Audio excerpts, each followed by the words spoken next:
आजकल इंटरनेट की वजह से हर कोई कनेक्टेड हो गया है। आपके बिजनेसेस, गवर्नमेंट्स, लोग, हर कोई। और इससे एक बहुत बड़ी प्रॉब्लम भी सामने आती है। वो है सिक्योरिटी की। स्पेसिफिकली बात करें तो साइबर सिक्योरिटी की। और ये ज़्यादा इंपॉर्टेंट होती है उन जगहों पे जहाँ पे बहुत सारा पैसा जाया गया होता है, और वहाँ पे उनको प्रोटेक्ट करना बहुत इंपॉर्टेंट होता है, जैसे आपके सॉफ्टवेयर प्रोडक्ट्स। तो इसलिए जो बड़ी कंपनीज होती हैं, वो ढूंढती हैं उन लोगों को जिन लोगों को इस डोमेन में बहुत ज़्यादा पता होता है। वो है आपके साइबर सिक्योरिटी कंसल्टेंट्स। तो इस ट्यूटोरियल में हम लोग सीखने वाले हैं कि साइबर सिक्योरिटी क्या होता है, उसके फंडामेंटल्स क्या हैं। इससे हमको एक बहुत बढ़िया फ्रेमवर्क मिलेगा अपना साइबर सिक्योरिटी में करियर बनाने के लिए।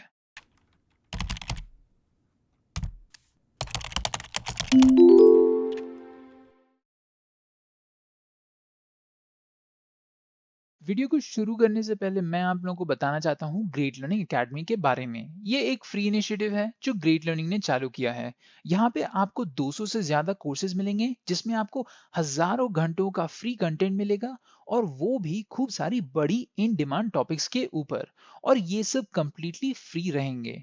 रजिस्टर कीजिए कोर्स को और अपना फ्री सर्टिफिकेट ऑफ कंप्लीशन पाइए। लिंक्स आपके नीचे डिस्क्रिप्शन में हैं। अगर दोस्तों आप लोगों ने हमारे चैनल को सब्सक्राइब नहीं किया है तो प्लीज सब्सक्राइब करें और बेल आइकन को जरूर दबाएं। इससे आप कभी भी हमारे वीडियोस या कोई नए अपडेट्स को नहीं मिस करेंगे। और अगर आप लोगों को ये वीडियो पसंद आया तो हमें थोड़ा प्यार दिखाएं और इस वीडियो को लाइक करें और शेयर करें। इससे हम लोग बाकी सबके साथ भी यही नॉलेज शेयर कर पाएंगे। और आखिरी चीज, अगर आप लोगों के पास कोई क्वेश्चंस या कोई सजेशंस हैं तो उसको नीचे कमेंट्स सेक्शंस पे लिखें और हम लोग उन पे जरूर रिस्पॉन्ड करेंगे। हाय दोस्तों, मैं हूँ राम ग्रेड लर्निंग से और ये है हमारा ट्यूटोरियल साइबर सिक्योरिटी के ऊपर हिंदी में। तो आज हम लोग ग्रेट लर्निंग एकेडमी पे सीखने वाले हैं ये कोर्स के बारे में जो है साइबर सिक्योरिटी। छोटा ब्रीफ इसके बारे में।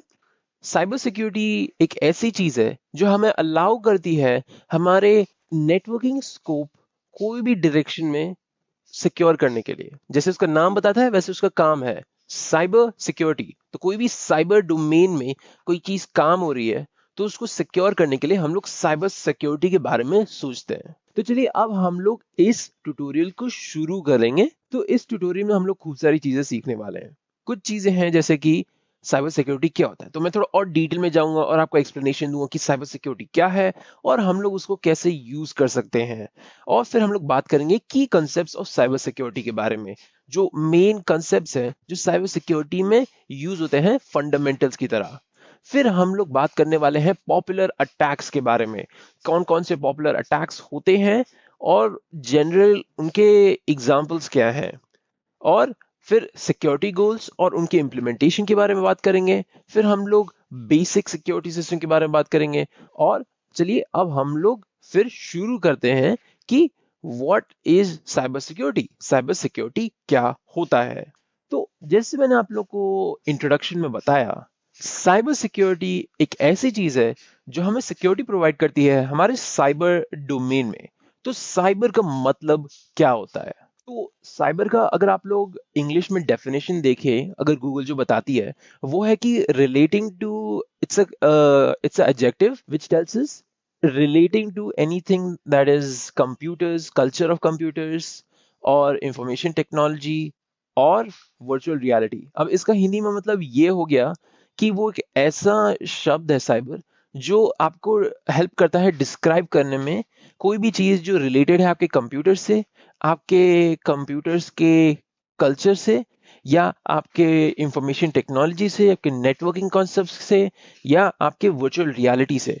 तो हम लोग साइबर अगर कहें यूज करें तो वो साइबर सर्फिंग का एग्जांपल लेके देखते हैं कि साइबर सर्फिंग ये हो गया कि हम सर्फिंग कर रहे हैं साइबर डोमेन के ऊपर, मतलब कि हम लोग कंप्यूटर्स के ऊपर, कंप्यूटर्स में सर्फ कर रहे हैं, या फिर इंटरनेट पे सर्फ कर रहे हैं, या फिर इंफॉर्मेशन टेक्नोलॉजी से रिलेटेड कोई चीज के काम कर रहे हैं, तो वो साइबर सर्फिंग। तो यही हो गया आपका साइबर।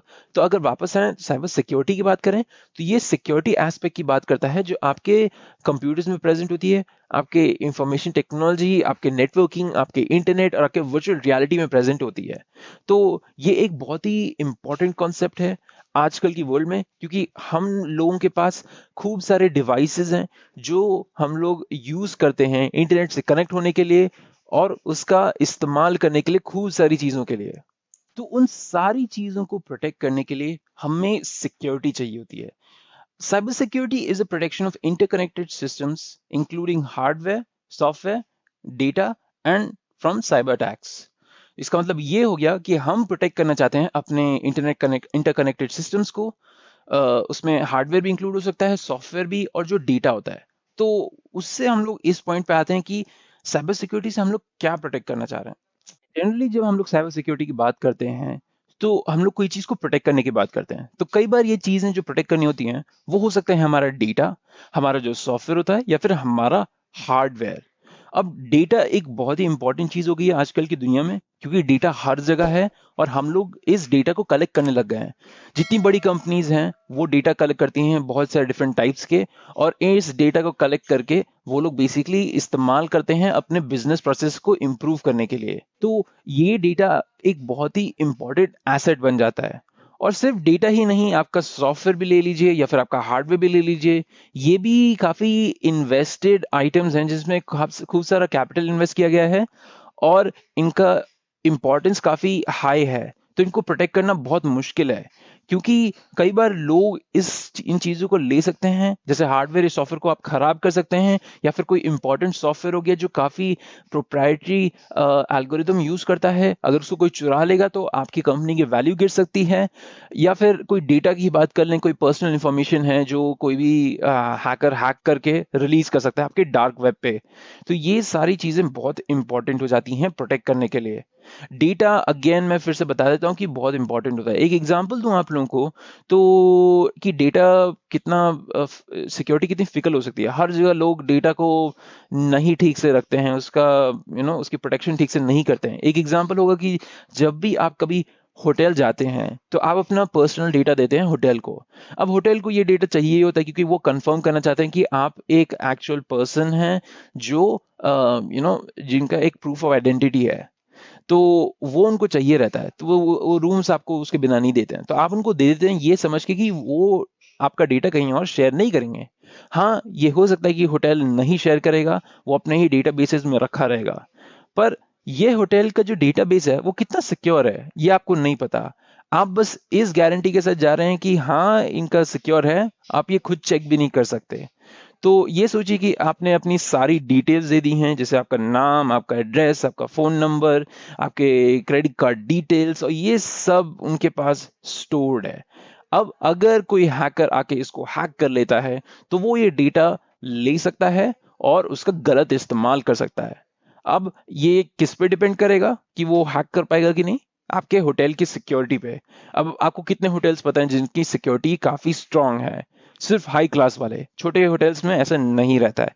तो इसलिए आप इस एग्जाम्पल से समझ सकते हैं कि डेटा कितना इंपॉर्टेंट होता है प्रोटेक्ट करने के लिए। अगर हम लोग साइबर सिक्योरिटी नहीं इंप्लीमेंट करते हैं तो खूब सारे लॉसेस हो सकते हैं। साइबर सिक्योरिटी कंपनीज इंप्लीमेंट करती हैं प्रोएक्टिवली, मतलब कि पहले से ही। वो रिएक्टिवली नहीं करती कि कुछ खराब हो गया तो अब जाके हम लोग इंप्लीमेंट करेंगे। उससे पहले लगाती हैं, तो उनका फ्यूचर में लॉसेस और टाइम कंज्यूम या कैपिटल कंज्यूम बहुत कम हो जाता है। तो ये एक फ्यूचर प्रूफिंग स्टेप है जिसमें वो अपने आप को बचा रहे हैं लॉसेस से और मैलिशियस बिहेवियर से। और भी चीजें हो सकती हैं, जैसे कि अगर आपने साइबर सिक्योरिटी या कोई कंपनी ने साइबर सिक्योरिटी अच्छे से इंप्लीमेंट नहीं किया है तो उनकी प्रोडक्टिविटी रिड्यूस हो सकती है और उनके कोई भी प्रोडक्ट सर्विस में डिले हो सकता है। ये भी एक ऐसी चीजें हैं जो आपके बिजनेस प्रोसेस को अफेक्ट करती हैं या वो कंपनी के, और उससे उनके लॉसेस होते हैं। तो इसलिए अगेन साइबर सिक्योरिटी इंप्लीमेंट करना काफी इंपॉर्टेंट होता है। चलिए अब हम लोग बात करेंगे की कॉन्सेप्ट साइबर सिक्योरिटी के, मतलब जो मेन उसके आइडियाज हैं जो साइबर सिक्योरिटी हमें बताती हैं वो क्या है, फंडामेंटल कॉन्सेप्ट्स क्या हैं जिसके बेसिस के ऊपर हम लोग साइबर सिक्योरिटी फॉर्म करते हैं। तो साइबर सिक्योरिटी जो है वो एक काफी बड़ा टर्म है, पर उसके पास तीन बेसिक फंडामेंटल कॉन्सेप्ट्स हैं जिसको हम लोग CIA ट्रायड कहते हैं। तो ये आपका ट्रायड हो गया अवेलेबिलिटी, कॉन्फिडेंशियलिटी और इंटीग्रिटी। ये कॉन्सेप्ट्स के ऊपर आपके साइबर सिक्योरिटी मेथड्स इंप्लीमेंट होते हैं। तो ये क्या क्या है, इनको एक एक करके देखते हैं। तो सबसे पहले हम लोग देखने वाले हैं कॉन्फिडेंशियलिटी को। वो बेसिकली ये बताती है, चलिए मैं आप लोग को एक एग्जांपल से डिस्क्राइब करता हूँ। जब भी आप कोई मैसेज भेजते हैं या फिर कोई ट्रांजैक्शनल काम करते हैं, मतलब कि कोई इंफॉर्मेशन एक्सचेंज कर रहे हैं, मान लिया कि आपने बैंक में अपने डिटेल्स एंटर कर रहे हैं, तो अगर ये जो डिटेल्स आपने एंटर किए हैं बैंक में या फिर जो भी आपने मैसेज भेजा है, अगर ये सारी चीजें प्रॉपरली सिक्योर्ड नहीं है, तो इन केसेस में आपके खूब सारे डिफरेंट टाइप्स ऑफ फ्रॉड्स हो सकते हैं। जैसे कि बैंक डिटेल्स आपने फिल कर दिए और ये बैंक के पास है, पर किसी ने उनके डेटाबेस को हैक कर लिया क्योंकि वो प्रॉपर्ली सिक्योर्ड नहीं था, तो इससे आपका आइडेंटिटी फ्रॉड हो सकता है। वो हैकर आपके डेटा को जाके बेच देगा और कोई दूसरा आदमी उस डेटा को लेके आपको इम्पर्सनेट करेगा, जिसको हम लोग आइडेंटिटी फ्रॉड कहते हैं। कोई भी सेंसिटिव चीज जो हम लोग इंटरनेट के ऊपर भेजते हैं, ये मस्ट होता है कि उसको कॉन्फिडेंशियल होना चाहिए। वो किसी और को नहीं पता होना चाहिए, सिर्फ आपके अलावा और जिसको भी आप उसको भेजना चाह रहे हैं। तो हम लोग जनरली कॉन्फिडेंशियलिटी ऐसे इंट्रोड्यूस करते हैं, एंक्रिप्शन के थ्रू। तो एंक्रिप्शन बेसिकली आप इसको समझ सकते हैं एक बड़े से ताले की तरह।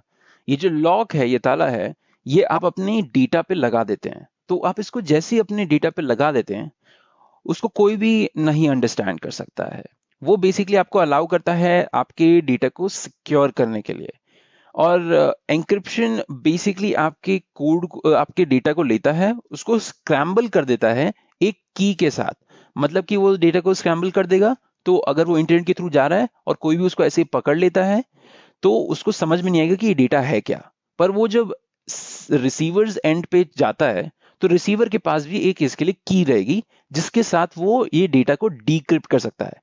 हाँ, वो डेटा उसको समझ में नहीं आएगा स्टार्टिंग में, पर वो डेटा को डाउनलोड करके जब डिक्रिप्ट करेगा, उसको डेटा समझ में आ जाएगा। तो इससे एक लेयर ऑफ कॉन्फिडेंशियलिटी बढ़ती है जब भी आप वेबसाइट पे काम करते हैं। तो ये जो एंक्रिप्शन है, ये बेसिकली अगर आप वेबसाइट्स पे कर रहे हैं, तो उसके साथ आप क्या करेंगे, सर्टिफिकेट्स की बात करेंगे कि सर्टिफिकेट्स अगर एक वेबसाइट के पास हैं, तो इसका मतलब वो सिक्योर है।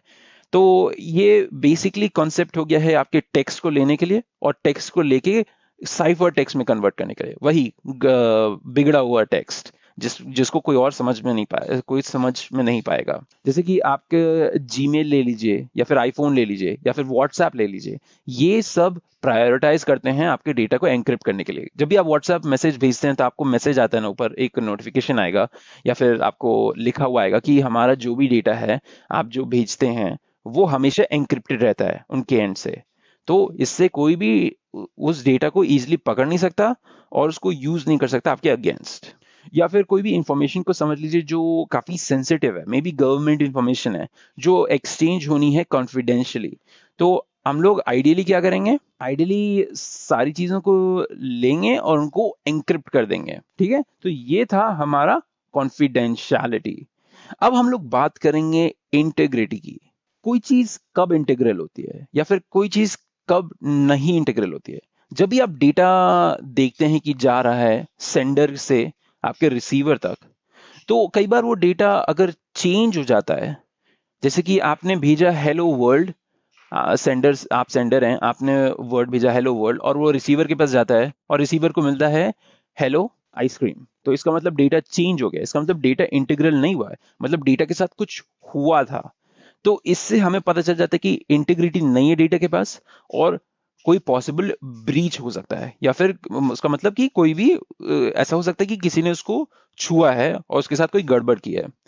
अगर हम लोग एक और एग्जांपल लें, तो अगर कोई मैसेज भेज रहा है, एक कलीग, बैंक वर्कर अपने फ्रेंड को, वो जो उसी बैंक में काम करता है, और उसने 100 भेजा कि there are 100 amount of rupees या 100 amount of dollars that has to be sent over to this particular client, पर उसके पास जाके पहुंचा 1000। तो ये कैसे हुआ, तो इसमें कोई इंटीग्रिटी नहीं है। तो हमें ऐसे देखना है कि इंटीग्रिटी मेंटेन रहे हमारे डेटा में, कि कोई भी उसके साथ आके गड़बड़ ना कर दे और उसको कोई मैलिशियसली ना यूज करे, मतलब उसको कोई गलत तरीके से ना यूज करे। तो हमें ये देखना है कि हमारे जो सेंडिंग और रिसीविंग मेथड्स हैं, वो ऑथराइज्ड हैं और वो अच्छे से हो रहे हैं। तो अगेन एंक्रिप्शन। फिर आती है अवेलेबिलिटी। तो अवेलेबिलिटी होती है, ये काफी इंपॉर्टेंट चीज है। ये हमें ये बताती है कि कोई भी सर्विस है वो हमें अवेलेबल है कि नहीं।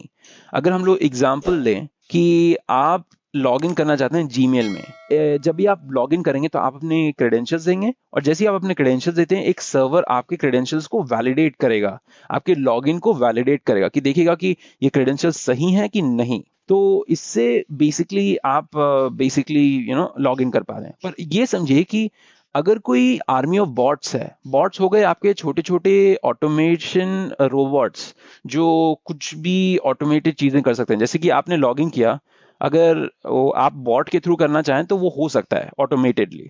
तो अगर कोई आदमी लेता है थाउजेंड्स ऑफ बॉट्स, हजारों बॉट्स लेता है, या फिर हजारों से ज्यादा भी बॉट्स लेता है जो एक ही काम करते हैं, वो है लॉग इन करना, तो वो जीमेल पे उसको लगाएगा और वो हजारों बॉट्स उस जीमेल पे लॉग इन करने की कोशिश करेंगे। तो वो सब एक साथ ही करेंगे, और जब वो एक साथ कर रहे हैं तो जो सर्वर आपके क्रेडेंशियल्स को वैलिडेट करता है वो उनको भी वैलिडेट करने की कोशिश करेगा। पर इतने सारे बॉट्स आ रहे हैं, और उसकी अवेलेबल और उसकी जो कैपेसिटी है वो उतनी ज्यादा नहीं है, तो वो काम करना धीरे धीरे बंद हो सकता है, वो क्रैश कर सकता है, या फिर वो कंप्लीटली बिजी हो जा सकता है इन बॉट्स को सर्विस करने के लिए, जबकि रियल लोग हैं ही नहीं, और वो अपना एक्चुअल सर्विस नहीं फुलफिल कर पा रहा है। तो इसमें लोग फिर जीमेल को एक्सेस नहीं कर पाएंगे क्योंकि वो बॉट्स को सर्विस दे रहा है। तो इससे अवेलेबिलिटी है जीमेल की वो बंद हो जाएगी। हाँ, अब ऑब्वियसली गूगल के पास खूब सारे सिक्योरिटी मेजर्स हैं जो ये अलाउ नहीं करेंगे, पर ये आप लोगों को एक एग्जांपल था। अगर कोई और मेल सर्विस चला रहा है और उसके पास ऐसे सिक्योरिटी मेजर्स नहीं इंप्लीमेंटेड हैं जो बॉट अटैक को रोक सकता है, तो उस मेल सर्विस की अवेलेबिलिटी गिर जाएगी। सिर्फ मेल सर्विस ही नहीं, ये कोई भी सॉफ्टवेयर या किसी भी वेबसाइट के साथ हो सकता है। इसको हम लोग बॉटनेट अटैक कहते हैं। ठीक है, तो ये थे हमारे 3 कॉन्सेप्ट साइबर सिक्योरिटी के। कॉन्फिडेंशियलिटी, जिसमें हम लोग डेटा को सिक्योर करना चाहते हैं। इंटीग्रिटी, हम लोग ये देखना चाहते हैं कि जो डेटा हम लोग भेज रहे हैं, ट्रांजैक्शन डेटा या कोई भी डेटा, वो हमेशा इंटीग्रल रहे, जुड़ा रहे, और उसकी कोई वही डेटा रहे। और अवेलेबिलिटी, जहां पे हमारे सॉफ्टवेयर की अवेलेबिलिटी है कि नहीं, या फिर कोई भी चीज की अवेलेबिलिटी है कि नहीं। तो अब हम लोग प्री रिक्विजिट्स के बारे में बात करेंगे, आप लोगों को क्या चाहिए रहेगा साइबर सिक्योरिटी सीखने के लिए। तो उस प्री रिक्विजिट्स में ज्यादा चीजें नहीं है, बस आपको बेसिक कंप्यूटर स्किल्स के बारे में पता होना चाहिए और बेसिक्स ऑफ नेटवर्किंग पता होना चाहिए। अगर आप लोगों को ये नहीं पता है तब भी ठीक है, ये इतना इंपॉर्टेंट नहीं है। ये बेसिकली अगर आपको ये नॉलेज है तो आप बेटर अंडरस्टैंड कर पाएंगे चीजें। ठीक है, तो चलिए ये थे हमारे प्री रिक्विजिट्स। अब हम लोग पॉपुलर अटैक्स की बात करेंगे। पॉपुलर अटैक्स जब मैं कहता हूं तो ये हो जाते हैं अटैक्स जो आपके सिस्टम पे होते हैं, और ये कौन से मेथड्स हो सकते हैं, मतलब कि लोग कौन कौन से पॉपुलर अटैक्स यूज करते हैं कोई भी चीज को हैक करने के लिए या फिर कोई भी चीज को अटैक करने के लिए। तो उसमें आपके खूब सारे अटैक्स हो गए। आपका रैंसमवेयर हो गया, आपका बॉटनेट अटैक हो गया, आपका सोशल इंजीनियरिंग अटैक हो गया, आपका क्रिप्टो करेंसी हाईजैकिंग हो गया, और आपका फिशिंग हो गया। तो चलिए इनमें से कुछ अटैक्स के बारे में थोड़ा और डिटेल में जाते हैं। पर इन पॉपुलर अटैक्स के बारे में बात करने से पहले मैं आप लोगों को थोड़ी और चीजें बताना चाहता हूँ। जैसे कि हम लोग जब साइबर सिक्योरिटी की बात करते हैं तो हम लोग को खुद सारी चीजों को जानना होता है। जैसे कि कोई भी कंपनी का मोटिवेशन या कोई भी ऑर्गेनाइजेशन का मोटिवेशन क्या होता है साइबर सिक्योरिटी पॉलिसीज को इम्प्लीमेंट करने के लिए, या फिर उनको साइबर सिक्योरिटी होने के। तो जो ऑर्गेनाइजेशंस हैं आजकल, वो आप देख सकते हैं कि ऐसी बहुत सारी सिचुएशंस होती हैं जहां पे वो मूव कर रहे हैं रिमोट वर्क के साथ। ये स्पेशली ट्रू है जब आपके नेचुरल डिजास्टर्स हो रहे हैं या फिर कोई वर्ल्ड पैंडेमिक हो रहा है।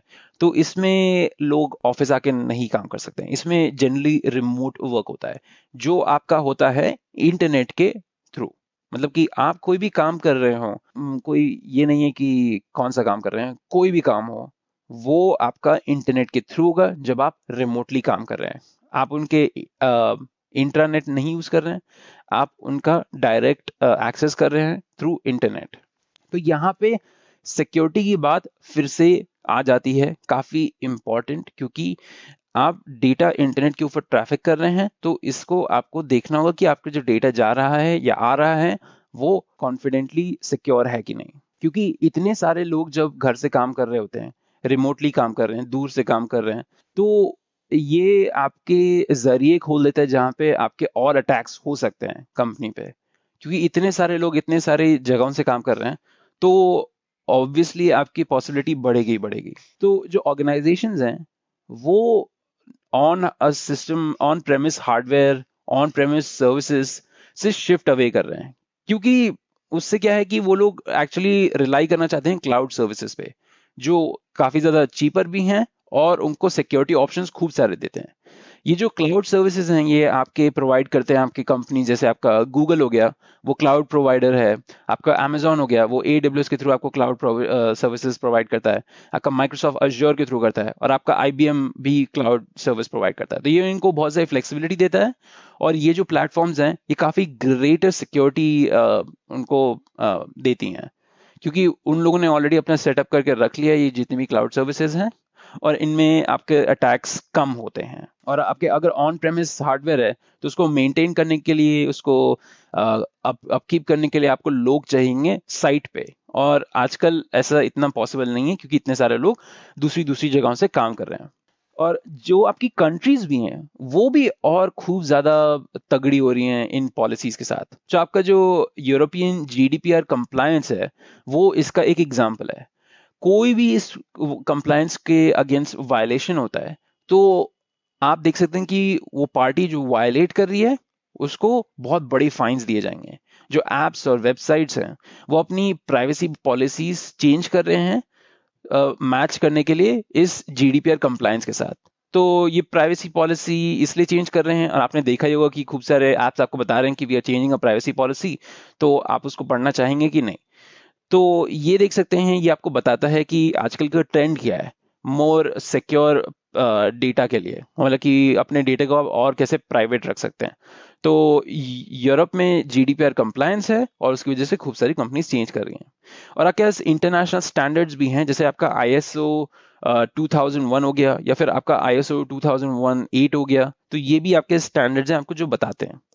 चलिए अब बात करते हैं, ये जो हैकर्स होते हैं इनको क्या मोटिवेट करता है, इनको क्या चीज होती है जो मोटिवेट करती है डेटा को हैक करने के लिए, या फिर डेटा को गलत तरीके से इस्तेमाल करने के लिए।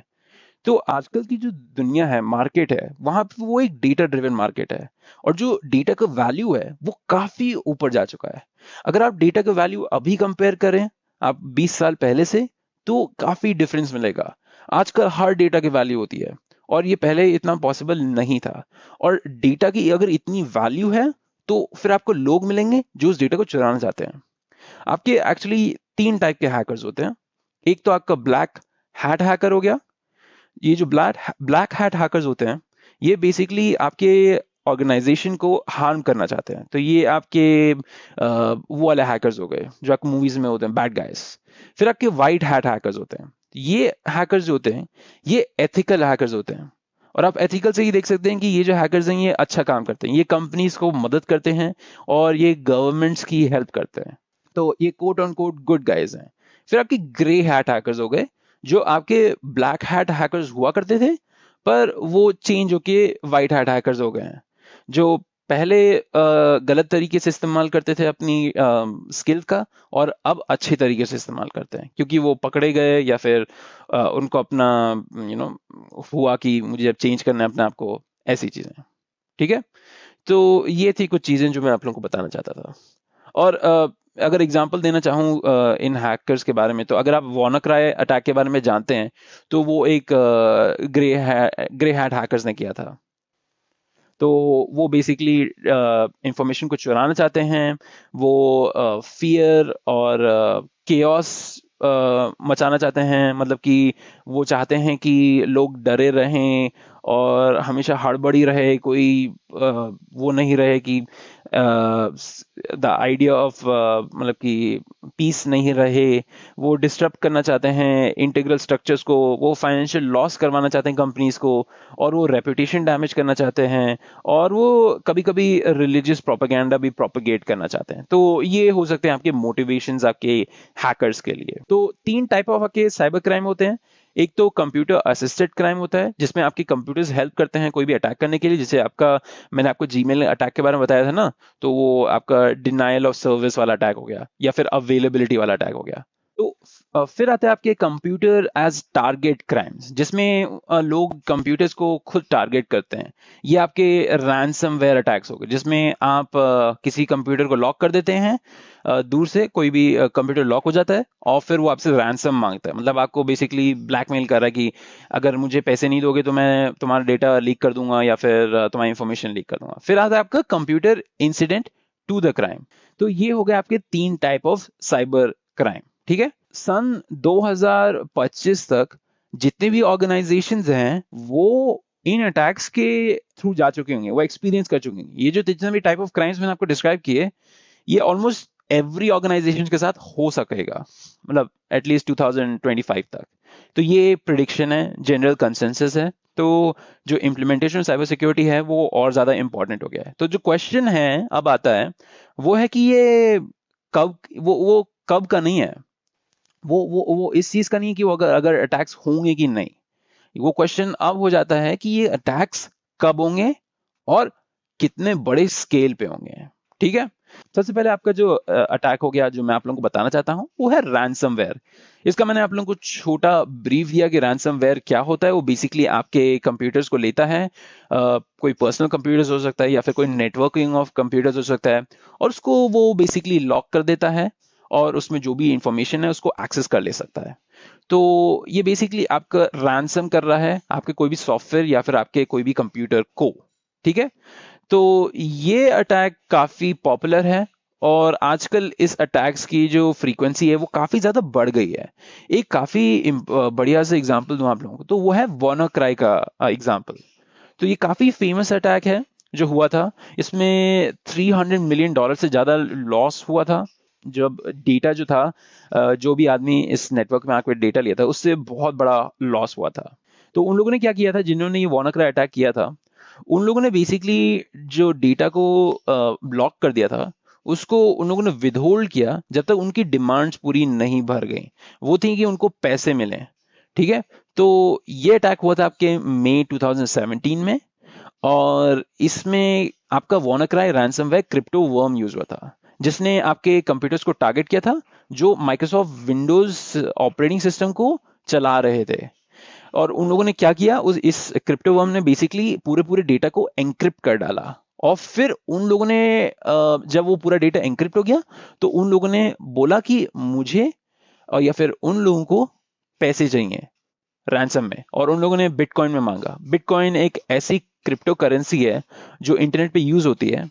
वो बेसिकली ट्रैकेबल नहीं है कि वो डेटा, वो मनी कहाँ से जा रहा है और को क्या किसके पास जा रहा है।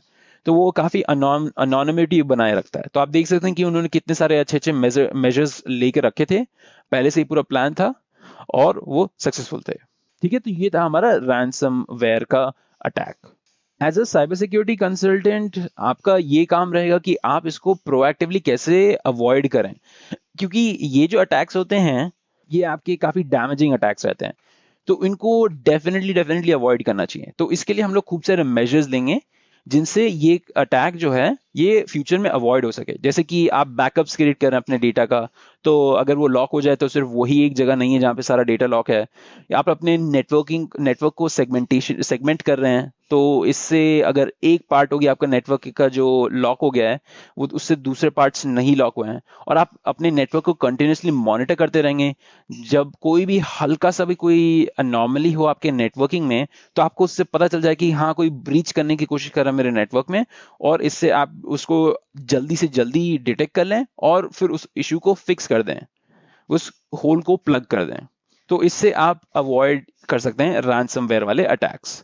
फिर आता है आपका बॉटनेट अटैक्स। इसका मैं एग्जांपल आपको ऑलरेडी दे चुका हूं कई बार, वो जीमेल के बारे में जब बताता था। तो जो बॉटनेट अटैक है वो बेसिकली डिनायल ऑफ सर्विस होते हैं। तो वो बेसिकली क्या करते हैं, बॉटनेट अटैक्स जो होते हैं, जो हैकर्स इन अटैक्स को यूज करते हैं, वो कई बार अपनी खुद की मशीन यूज कर सकते हैं इन अटैक्स को लॉन्च करने के लिए, या अगर वो पकड़े नहीं जाना चाहें तो वो बेसिकली दुनिया भर में जितने भी आपके वर्चुअल प्राइवेट नेटवर्क्स हैं उनके थ्रू वो अटैक करवा सकते हैं। मतलब कि वो वर्ल्ड में दूसरे आईपीस के थ्रू कर सकते हैं, क्योंकि आपके कंप्यूटर का हमेशा एक आईपी रहेगा, और अगर आप खुद के कंप्यूटर से कर रहे हैं मास्क किए बिना आपके कंप्यूटर के आईपी को, तो आप जल्दी पकड़े जा सकते हैं। पर अगर आप यही सेम चीज करें खूब सारे डिफरेंट सिस्टम्स के साथ जिनके आईपी दूसरे दुनिया में है, मतलब दूसरे दुनिया के कॉर्नर्स में है, तो वो नोड्स या फिर वो सिस्टम्स पकड़े जाएंगे, आपके ये नहीं पकड़ा जाएगा। तो मिराई जो है वो एक ऐसा ही मैलवेयर है, वो बेसिकली आपके नेटवर्क डिवाइसेस जो हैं, जो लिनक्स रन कर रहे हैं, उनको कन्वर्ट कर देता है रिमोटली कंट्रोल बॉट्स में, जो आपके बॉटनेट अटैक में यूज हो सकते हैं। तो ये बेसिकली जो अटैक, ये प्राइमरली आपके ऑनलाइन कंज्यूमर डिवाइसेस को अटैक करता है, जैसे कि आपके कैमराज हो गए या होम राउटर्स, तो उसको भी अटैक करता है। तो आप देख सकते हैं इस डायग्राम में कि कैसे वो अटैकर इनिशिएट कर रहा है अटैक। एक कंट्रोल सर्वर रहेगा और वो वहां से अटैक को इनिशिएट करेगा, और वो डायरेक्टली नहीं जाएगा, वो पहले जाएगा बॉटनेट अटैक नोड्स पे, और इन नोड्स पे ये मैसेज आएगा या फिर ये क्लियरेंस आएगी कि अब अटैक शुरू किया जाए, और फिर ये अटैक आपके विक्टिम को होना शुरू हो जाएगा। तो ये जो चीज है, ये जो बॉटनेट अटैक है, ये काफी इजीली अवॉइड हो सकता है फायरवॉल्स के थ्रू। अगर आपकी जो विक्टिम है उसके पास अच्छे से फायरवॉल्स खड़ी हुई हैं, जहां पे लूप होल्स काफी कम हैं और वो आईपीस को डिनाई कर पा रहे हैं, तो उससे वो बच सकते हैं। पर कई बार क्या होता है कि जैसे कि मैंने आप लोगों को बताया कि दूसरे दुनिया के कॉर्नर से आप आईपीस यूज कर रहे हैं, तो इसमें ये बताना मुश्किल हो जाता है कि कौन से आईपी को ब्लॉक करना चाहिए, क्योंकि कई बार आपके सर्विस पे नॉर्मल कस्टमर्स भी आएंगे, तो क्या आप उनको भी ब्लॉक कर देंगे, उनके आईपी को भी ब्लॉक कर देंगे? तो अगर कोई हैकर स्मार्ट इनफ है ये डिफरेंट अटैक नोड्स को इस्तेमाल करने का, तो इस अटैक को थोड़ा अवॉइड करना मुश्किल हो जाएगा। तो ये जो रोग मशीन्स होती हैं वो सर्विस को डिनाई कर सकती हैं, और इनको हम लोग बॉट्स कहते हैं। बेसिकली आपके बॉटनेट के बॉट्स हो गए। तो और उनकी ग्रुप को हम लोग कहते हैं बॉटनेट। खूब सारे बॉट्स एक साथ बॉट नेट हो गए, ठीक है। ओके, तो इसको अवॉइड करने के लिए खूब सारे फिर से प्रोएक्टिव मेजर्स लेने हैं कि अगर जैसे कि आपने देखा होगा कि कई सारी जो कंपनीज हैं वो पहले चेक करती हैं कि आप बॉट हैं कि नहीं। तो वो एक तरीका हो गया, वो एक जरिया हो गया जिसमें आप अवॉइड कर सकते हैं कोई भी बॉट को अंदर आने से, या फिर कोई भी बॉट को सर्विस डिनाई करने से। आप पूछते हैं कि आप बॉट है कि नहीं, तो आप ये देख सकते हैं कि खूब सारी कंपनीज इस तरीके को यूज करती हैं। चलिए अब बात करेंगे फिशिंग के बारे में। तो जो फिशिंग जो चीज है वो थोड़ी सी डिफिकल्ट चीज है इम्प्लीमेंट करना, क्योंकि जो फिशिंग जो अटैक है वो एक्चुअली काफी डिफरेंट टाइप का अटैक है। तो इसलिए उसको थोड़ा मुश्किल होता है रोकने के लिए। तो उसको हम लोग कहते हैं social engineering attack. Social engineering basically ये हो गया कि आप इंजीनियर करते हैं सोशल सिचुएशंस जिसमें आप इजीली किसी के क्रेडेंशियल्स चुरा सकते हैं।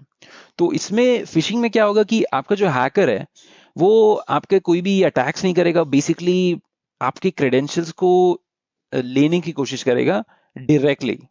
तो वो बेसिकली क्या कर सकता है, वो आपको एक लिंक भेजेगा, बोलेगा कि आपके पास एक नए आप विनर हैं, आपने लॉटरी जीती है और आपको खूब सारे पैसे मिलने वाले हैं, बस इस लिंक को क्लिक कीजिए और यहाँ पे अपने अमेजोन अकाउंट की डिटेल्स एंटर कीजिए।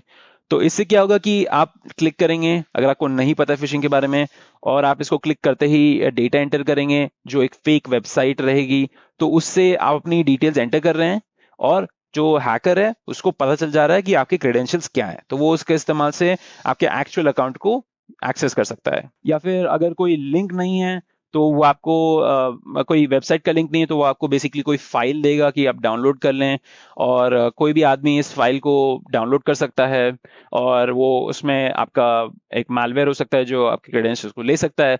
तो ऐसे बेसिकली कई बार लोग फूल हो जाते हैं। फिशिंग अटैक्स काफी कॉमन हैं। अगर किसी आदमी को इंफॉर्मेशन नहीं है फिशिंग के बारे में, तो वो काफी इजीली पकड़ा जा सकता है, मतलब कि उसके क्रेडेंशियल्स चुराए जा सकते हैं। और ये बेसिकली लिमिटेड नहीं है आपके इंडिविजुअल या फिर नॉर्मल लोगों के लिए, ये कई बार बड़ी बड़ी कंट्री या फिर कंपनीज के साथ भी हो सकता है। जैसे कि आपका यूक्रेनियन पावर ग्रिड अटैक है, जो अटैक था, इसमें बेसिकली जो लोग थे न्यूक्लियर पावर प्लांट में, उन्होंने एक अनसॉलिसिटेड लिंक क्लिक कर दिया जो बाहर से आया था ऑर्गेनाइजेशन से, जिससे उस लिंक को क्लिक करने से बेसिकली एक मैलवेयर फैल गया जो न्यूक्लियर पावर प्लांट था उनके सिस्टम्स पे। तो इससे पूरा का पूरा पावर प्लांट पूरा स्टैंड स्टिल हो गया। और ये एक न्यूक्लियर पावर प्लांट है, तो ये काफी बड़ी चीज हो गई। अब यूक्रेन ने अपने खूब सारे हादसे देख चुके हैं न्यूक्लियर पावर प्लांट्स के साथ, तो ये एक बहुत बड़ा चीज़ है, क्योंकि आप चेरनोबिल के बारे में जानते ही होंगे। तो वो फिर से नहीं चाह रहे थे, पर ये बहुत बड़ा अटैक था। तो ये जो अटैक था ये एक स्टेट स्पॉन्सर्ड अटैक था, मतलब कि किसी और कंट्री ने इस अटैक को करवाया था। तो स्टेट स्पॉन्सर्ड अटैक होते हैं वो काफ़ी सोफिस्टिकेटेड होते हैं, क्योंकि वो काफ़ी अच्छे से प्लान किए जा सकते हैं। अगर आपको कोई इंडिविजुअल हैकर कर रहा है तो उसको थोड़ा टाइम लगेगा, पर अगर आपके बड़ी सी टीम लगी हुई है, अगर आप जैसे कि अगर चाइना है, उनके पास बड़ी सी टीम है और वो आपकी मदद कर रही है, या फिर रशिया या फिर इंडिया है, तो उनकी बड़ी बड़ी टीम रहेंगी जो एक्चुअली प्लान करती है कि कैसे अटैक करना है, कैसे बेसिकली सोशल इंजीनियरिंग यूज करनी है, कैसे वो ब्रीच कर सकते हैं। तो ये जो अटैक हुआ था वो 2015 में हुआ था या आके न्यूक्लियर पावर प्लांट में, और वो काफी बड़ा इवेंट था। तो ये सेकेंड टाइम था जो जब आपका मैलिशियस फर्मवेयर था वो स्पेसिफिकली डेवलप किया गया था डिस्ट्रॉय करने के लिए आपके फिजिकल मशीनरी। तो पहला जो ऐसा सॉफ्टवेयर था वो था स्टक्सनेट, जो यूएस और इजराइल ने यूज किया था ईरानियन न्यूक्लियर सेंट्रीफ्यूजेस को बंद करने के लिए 2009 में। पर ये जो फर्मवेयर था, ये जो सॉफ्टवेयर लिखा गया था, ये बेसिकली थोड़ा डिफरेंट था। ये ईमेल फिशिंग की वजह से आया था, किसी ने ईमेल पे ये अनसॉलिसिटेड लिंक क्लिक किया था और बेसिकली अपने सिस्टम पे अलाउ कर दिया था इस मैलवेयर को आने के लिए। ठीक है, तो आप देख सकते हैं कि फिशिंग जो है वो नॉर्मल लोगों तक रिलेटेड नहीं, मतलब सिर्फ नॉर्मल लोगों तक नहीं है, ये किसी के साथ भी हो सकता है। तो इम्प्लीमेंट करना अच्छे measures as a cyber security consultant आपका जॉब हो सकता है कि आप ये इंफॉर्मेशन जो है, ये जो अवेयरनेस जो है इन चीज़ों के बारे में, आप वो स्प्रेड करते हैं, बताते हैं, वर्कशॉप्स लेते हैं, लोगों को समझाते हैं कि ऐसे लिंक्स को नहीं क्लिक करना है, बेस्ट स्टैंडर्ड प्रैक्टिसेस सेट करते हैं, और खूब सारे मेजर्स इंक्लूड करते हैं जिसमें आप इजीली डिटेक्ट कर पा रहे हैं अर्ली और उसको रिस्पॉन्ड कर पा रहे हैं अकॉर्डिंग टू आपके रेगुलेशंस और लॉज हैं। फॉर एग्जांपल, अगर आप प्रूव करना चाहें एक हैकर ने ये काम किया है, तो और अब उसको कोर्ट में प्रूव करना चाहें, तो आपको एक चीज मेंटेन करनी जो रहेगी वो है चेन ऑफ कस्टडी करके। अगर आपके पास चेन ऑफ कस्टडी नहीं है तो आप प्रूव नहीं कर सकते जो हैकर है वही रिस्पॉन्सिबल इस चीज के लिए। तो आपको लॉग्स मेंटेन करने होंगे कि कब ऐसा कोई मैसेज आया जिसमें कोई ऐसा अनसॉलिसिटेड लिंक था, अनवारंटेड ऐसा कोई लिंक था, तो आपको हमेशा हर चीज के लॉग्स भी बना के रखने होंगे। तो आप ऐसे टूल्स भी इस्तेमाल कर सकते हैं जो लंबे लंबे लॉग्स इकट्ठा करके रखे, जो आपको फ्यूचर में यूज आ सकते हैं। ठीक है, ओके। तो ऐसी भी चीज होती है, अगर आपके लॉग्स हैं वो टैम्पर्ड हो गए हैं, किसी और ने टैम्पर कर दिए हैकर को बचाने के लिए, तो वो भी एक वायलेशन है लॉ का, और उससे भी लोग जेल जा सकते हैं। तो इसको हम लोग अगर चेक करना हो कि लॉग्स टैम्पर्ड है कि नहीं, तो उसके हम लोग फॉरेंसिक सिक्योरिटी यूज करेंगे, जो एक डिफरेंट फील्ड है, सिमिलर डिफरेंट फील्ड। ठीक है, तो ये था हमारा फिशिंग और ये थे हमारे कुछ पॉपुलर अटैक्स। अब हम लोग क्या क्या स्टेप्स ले सकते हैं इनको अवॉइड करने के लिए फ्यूचर में। तो सबसे पहले आपको आइडेंटिटी देखनी होगी कि कोई भी आदमी एक्सेस चाह रहा है, उसकी आइडेंटिटी क्या है। तो आपको एक पूरा ऑथराइजेशन सिस्टम बना के रखना होगा, और आपको ऑथराइजेशन चाहिए होगा। दूसरी बात कि कौन सी एक्सेस किस आदमी के पास है। आपको आइडेंटिटी तो पता ही है, अब आपको देखना है कि किस आदमी के पास कौन सी एक्सेस है। कई बार लोगों को हर एक्सेस नहीं दे देते हैं, पूरे सिस्टम को सिर्फ व्यू एक्सेस देना हो तो आप वो दे सकते हैं, या पूरे सिस्टम की एडमिन एक्सेस देना हो तो भी आप दे सकते हैं। तो वो भी आपको रिकॉर्ड में रखना है कि किसके पास क्या एक्सेस है। तो आपको रोल बेस्ड एक्सेस कंट्रोल बनाना होगा, जिसमें आपका डिफरेंस पता रहेगा आपके नॉर्मल यूजर और आपके एडमिन यूजर के साथ। तो इसको हम लोग लीस्ट प्रिविलेज्ड मॉडल की तरह बोलते हैं। अगर एग्जांपल मैं देना चाहूं तो अगर आप बैंक के बारे में सोचेंगे, कोई भी बैंक में एक एम्प्लॉय के पास एक्सेस हो सकता है मनी को ऐड करने का और मनी को डिलीट करने का किसी और के अकाउंट से, पर उसके पास ये एक्सेस नहीं होना चाहिए अपने खुद के लिए, मतलब कि वो अपने खुद के अकाउंट में और पैसे ऐड कर रहा है और कहीं और से डिलीट कर रहा है, तो उसके पास ऐसे एक्सेस नहीं होना चाहिए। अगर सिमिलर एग्जांपल देना चाहे, अगर आप कोई ऑर्गेनाइजेशन में काम करते हैं और वहां पे कोई एचआर है जो आपको मैनेज करता है कि किसके पास सैलरी जा रही है, तो उसके पास ये एक्सेस रहेगा कि वो किसी और को सैलरी दे सकता है, पर वो अपने लिए कोई सैलरी इंक्रीज नहीं कर सकता। फिर एक और चीज होगी, वो है लॉग एनालिसिस जो आपकी मदद करता है डिटेक्ट करने के लिए। तो लॉग एनालिसिस में आपके पास जो ऑर्गेनाइजेशन है उसमें खूब सारी चीजें रहेंगी, आपके सर्वर्स रहेंगे, आपके ऑपरेटिंग सिस्टम रहेंगे, आपके डेटाबेस रहेंगे, आपके नेटवर्क्स रहेंगे, हर चीज लॉग्स प्रोड्यूस करेगा। लॉग्स बेसिकली बताते हैं कि आपके सॉफ्टवेयर या सिस्टम के साथ क्या हो रहा है, वो बेसिकली लॉग होता है। तो उसको भी आपको एनालाइज करना आना चाहिए या फिर कोई टूल का इस्तेमाल करना आना चाहिए जो आपकी लॉग्स को एनालाइज कर पाए। तो आपका जो काम रहेगा एक साइबर सिक्योरिटी कंसल्टेंट की तरह, वो रहेगा कि इन लॉग्स को कैसे चेक कर पाए, एनालाइज कर पाए, कोई भी अनॉमलस या फिर कोई अनोनिमस बिहेवियर के लिए, या फिर कोई भी वियर्ड या फिर अनजाने बिहेवियर के लिए। तो इससे आप जल्दी रिएक्ट कर सकते हैं काफी आसानी से। और आपको ये भी पता होना चाहिए रहेगा कि आप इन अटैक्स को कैसे रिस्पॉन्ड कर पाए, और आपको अपने फ्रेंड्स, आपके कलीग्स, आपके वर्किंग कलीग्स और जो भी लोग कंपनी में काम कर रहे हैं उनको एजुकेट भी करना होगा इस चीजों के बारे में, और उनको ये बताना होगा कि वो कैसे खुद आइडेंटिफाई कर सकते हैं प्रॉब्लम्स को। कई बार आप नहीं कर सकते क्योंकि आप हर जगह नहीं है, तो आपको इन्फॉर्म करना होगा कि लोगों को कि वो कैसे कर सकते हैं। तो आपको एक और चीज करनी होगी, वो होगी आप रिस्पॉन्स की तरह आप अपने सिस्टम को ब्रेड कर सकते हैं। अब अपने सिस्टम को ब्रेड करना मतलब खूब सारे जो क्रिटिकल सिस्टम्स हैं और नॉन क्रिटिकल सिस्टम्स हैं उनको एक अच्छी तरीके से आप लगा के रखें। आपके पास सिर्फ कुछ ही रिसोर्सेज होते हैं, तो आपको उनको इफेक्टिवली यूज करना हो। आपके क्रिटिकल सिस्टम्स पे आप सिक्योरिटी लगा सकते हैं और आपके नॉन क्रिटिकल सिस्टम्स पे आप सिक्योरिटी नहीं लगाएंगे। आप अपने नॉन क्रिटिकल सिस्टम में सिक्योरिटी नहीं लगाएंगे क्योंकि कई बार आपके पास रिसोर्सेज नहीं होते हैं इनफ जिसमें आप ये कर सकते हैं। तो ये जो चीज है वो आपको तभी पता चलेगी जब आप पूरे बिजनेस को समझेंगे और ये समझेंगे कि बिजनेस प्रोसेसेस क्या हैं और कहाँ पे आप सिक्योरिटी इंप्लीमेंट कर सकते हैं और कहाँ नहीं इंप्लीमेंट कर सकते हैं। और आपको पूरा सिस्टम समझना होगा, वहां पे वल्नरेबिलिटीज ढूंढनी होंगी और कोई थ्रेट्स होंगे उनको समझना होगा, उनको देखना होगा कि कोई थ्रेट्स यहाँ पे फ्यूचर पॉसिबल है कि नहीं। आपको रिस्क को आइडेंटिफाई करना होगा कि यहाँ पे कोई पॉसिबल रिस्क नहीं है जो थ्रेट करता है आपके सिस्टम को, कोई सिस्टम की वल्नरेबिलिटी है उसको एक्सप्लॉइट करने के लिए कोई नेगेटिव तरीके में। ठीक है, तो ऐसी खूब सारी चीजें हैं जो आपको as a cyber security consultant आपको करनी होंगी। Security goals and its implementation. तो दोस्त लोग अब हम लोग जो सिक्योरिटी गोल्स हैं उसके बारे में थोड़ा समझेंगे और उनको इम्प्लीमेंट कैसे कर सकते हैं उसकी बात करेंगे। तो सबसे पहले मैं फिर से बताना चाहता हूँ ऑथेंटिकेशन और ऑथराइजेशन के बारे में थोड़ा और डिटेल में। सबसे पहले ऑथेंटिकेशन की बात करते हैं। जो ऑथेंटिकेशन प्रोसेस होता है उसमें हम लोग बेसिकली इस चीज का आइडिया लगाते हैं कि कोई भी पर्सन या यूजर कोई भी सिस्टम के अंदर लॉग इन करना चाह रहा है तो वो कौन है। तो ये बेसिकली हमें आइडेंटिफाई करने के लिए मदद करता है।